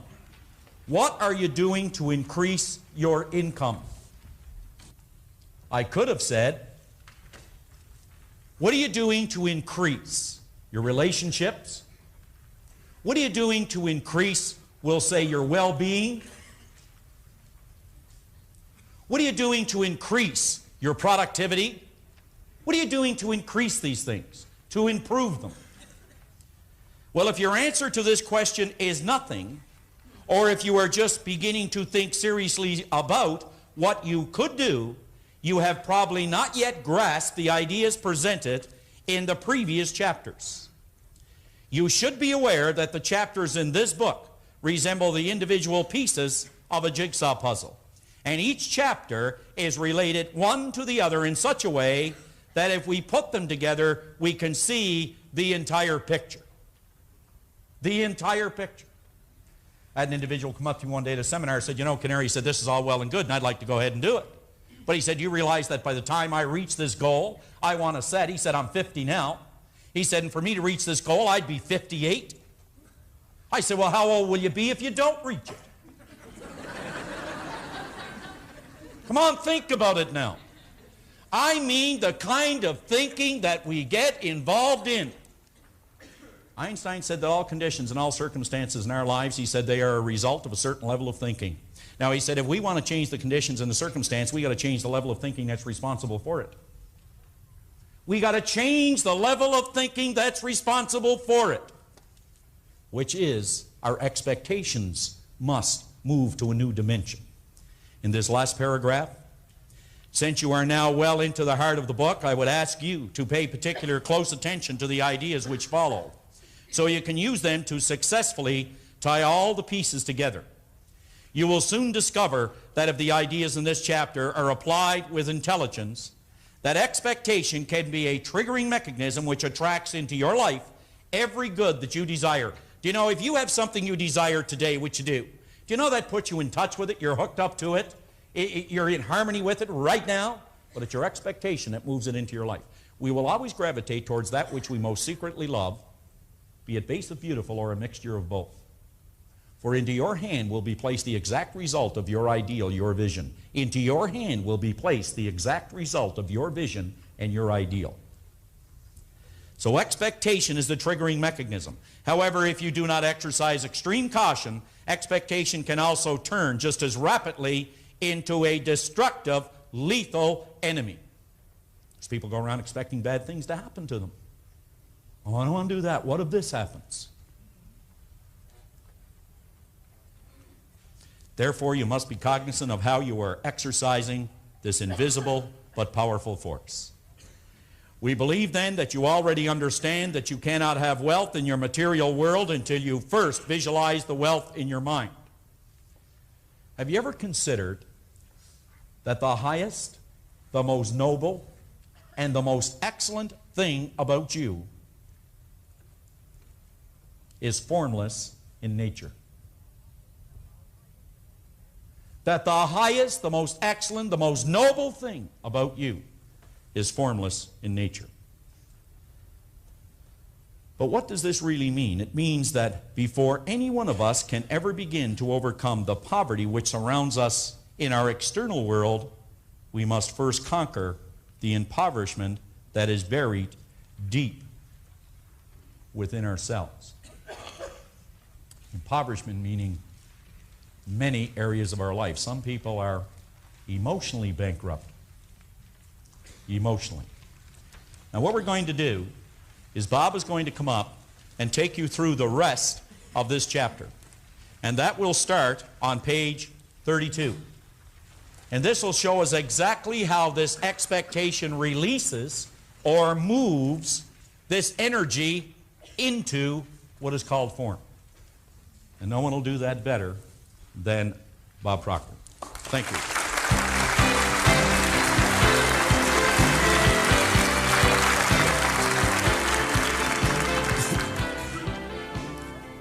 Flip over to page 32.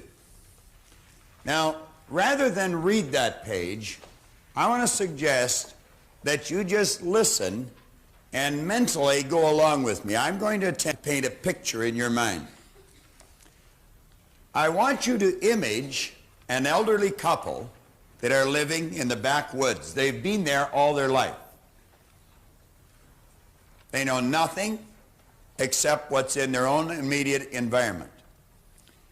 Now, this elderly couple have never had an experience of using electricity. All they've ever illuminated their home with is a wax candle or a kerosene lamp. They've had travelers that drop by periodically that have talked about this idea of electricity, but they have never used it. In the latter years of their life, they're transported into a small town. And to their amazement, this house is lighted with little 8-candled bulbs. Now, keep in mind, all they've ever used is the wax candle or the kerosene lamps. Now, to their amazement, they have this electricity. It would truly be magic to them. Now, I want you to imagine if you've just, I don't know, maybe purchased a microwave oven that has a sensory touch. Just the energy coming from your finger will activate the switch, and it would cook a hot dog faster than you could pour a glass of milk. We stand and we look at those things even when we're using them when we're alone. And we laugh, we think, wow, you know. Meaning, it's not able to talk to us, it's not able to laugh with us, but we're amused by this concept. Well, this couple, I would imagine, would go over and they'd touch the switch. Remember, light to them was fire up to that point. And they're amazed that it doesn't burn them. And they just flip the switch, the light's gone, it's dark again. I would imagine they'd look at this. Go, wow, isn't that something?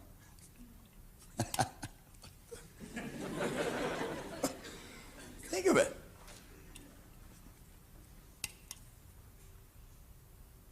Gee. Try and experience this in your mind. They have never, ever seen anything like this before. They'd do it together, and then when they were alone, they'd wander over and they'd flip that switch again. See, their expectation would be that of fire, and every time they get near light, they expect it to be burned. But now they're finding that this doesn't burn them. It's much better to read by. If they had a book, they could sit and they'd read it so much easier with this new light than they would have with the old. Well, you know, electricity is very, very much like this power that we use in many respects. If you're going to work with electricity, you must work from a higher to a lower potential. Any engineer, any electrician will be quick to tell you that if you attempt to work from a lower to a higher potential, you'll get no use out of the electricity. Certainly no positive use. They'll also tell you that electricity can cook a person's dinner or it can cook the person. And the truth is, we have used it for both on occasion. You can use the electricity to freeze food, or you can use electricity to fry the food. It can be used one way or another. One day, after this elderly couple had become used to this new concept, and they can turn the light on without any fear of being burned, and they're used to these little 8-candle powered bulbs, a traveler knocks on their door. The traveler is holding a light bulb. And he's saying, those little bulbs are no good anymore. There's enough light from them. The illumination, it's limited. What you really need is one of these 60 candle powered bulbs. Those little 8 candle powered bulbs are really next to useless. The elderly couple, of course, doesn't really know what the traveler's talking about. Why, he said, you know that one of these bulbs would illuminate this room to a greater degree than all of these bulbs put together. Said, let me show you. And he goes around and he loosens all the little bulbs but one. Then he takes the one remaining bulb that's burning and he takes it right out of the socket and he puts in the 60 candle powered bulb, and wham, to their amazement, that entire room is illuminated like daylight. They have difficulty believing that so much light could come from one bulb. Now I want you to imagine that traveler attempting to tell that elderly couple that the magic is not in the bulb, that the power had always been there. They'd say, oh, no way, the magic's in the bulb.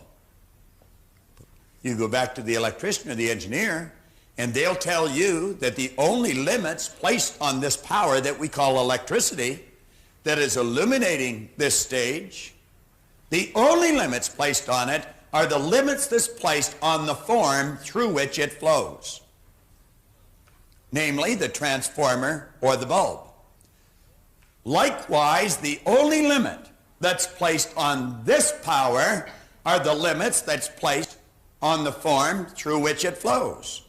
And if you want to illuminate your life to a greater degree, all that is necessary is for you to build a bigger idea, understand the laws of this power, impregnate this part of your personality with that bigger idea, and you will see your results change just as fast as the light in that room changed. Now, I'm going to give you an excellent example.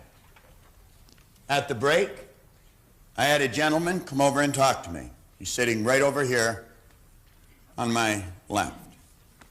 And he showed me something. I read you a letter yesterday, or in an earlier lesson, where Joanne White from Kansas City told me about her son going to the seminar in 1976 and the change that took place. That letter was dated February 1986. There's this gentleman sitting on the side here. Do you want to stand up for a minute, please? He came to the seminar in February 1986. What were you earning prior to that, Al? Approximately $18,000. $18,000. I'm going to relate that to the little 8-candle powered bulb. Al, approximately what are you earning today per year? Approximately $500. $500,000. He didn't even mess around with the 60-candle power bulb. He shot right up to 100. Now, I referred to my son's manager yesterday. This man has the same manager. And I was mentioning that your environment is vitally important. See, not only is Brian fortunate enough to have the same manager, he's fortunate enough to have an associate like Al. There are 20,000 agents selling real estate in Al's company. Is that correct, Al? That's within RE/MAX International. There's 20,000. Correct. How many of the 20,000, Al, now think of the way I'm asking you the question, of 20,000, how many of them sell more in a year than you do? About 13. He stands number 14 out of 20,000 salespeople. Many of these people would be in the business for a number of years. Al's been in the business since February 1986. How many in Canada sell more than you, Al? 7. Changes daily, I guess. When you handed this to me at the break, and that's when he gave it to me, what did you tell me made the difference? Just changing my attitude and following some of the things that I've picked up through your seminars. You came to a seminar shortly after you started. Exactly. And he took these ideas, and look what he's done with them. Give him another hand. Thank you, Al.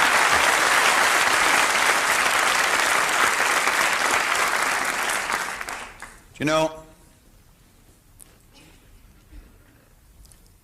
I mentioned early in the book that reading and memorizing this information does absolutely no good. I've been in this business a long, long time. I've been in it just about as long as Brian's been living. And I have watched many people come in and go out of this business. Many of them could talk very intelligently about this, but only a few ever really learned how to use it. You've got to stick with this. And you have to take these lessons serious. They sound a little silly at times, but it's like the little young guy from Burlington that I mentioned, Tim Krochak.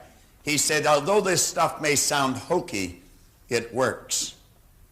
You see, Al went from an $18,000 idea to a $500,000 idea. This power doesn't recognize difference. It just takes whatever you give to it and turns it into form. I was just reading from Belief in the Torchbearer series. You just saw your Mark.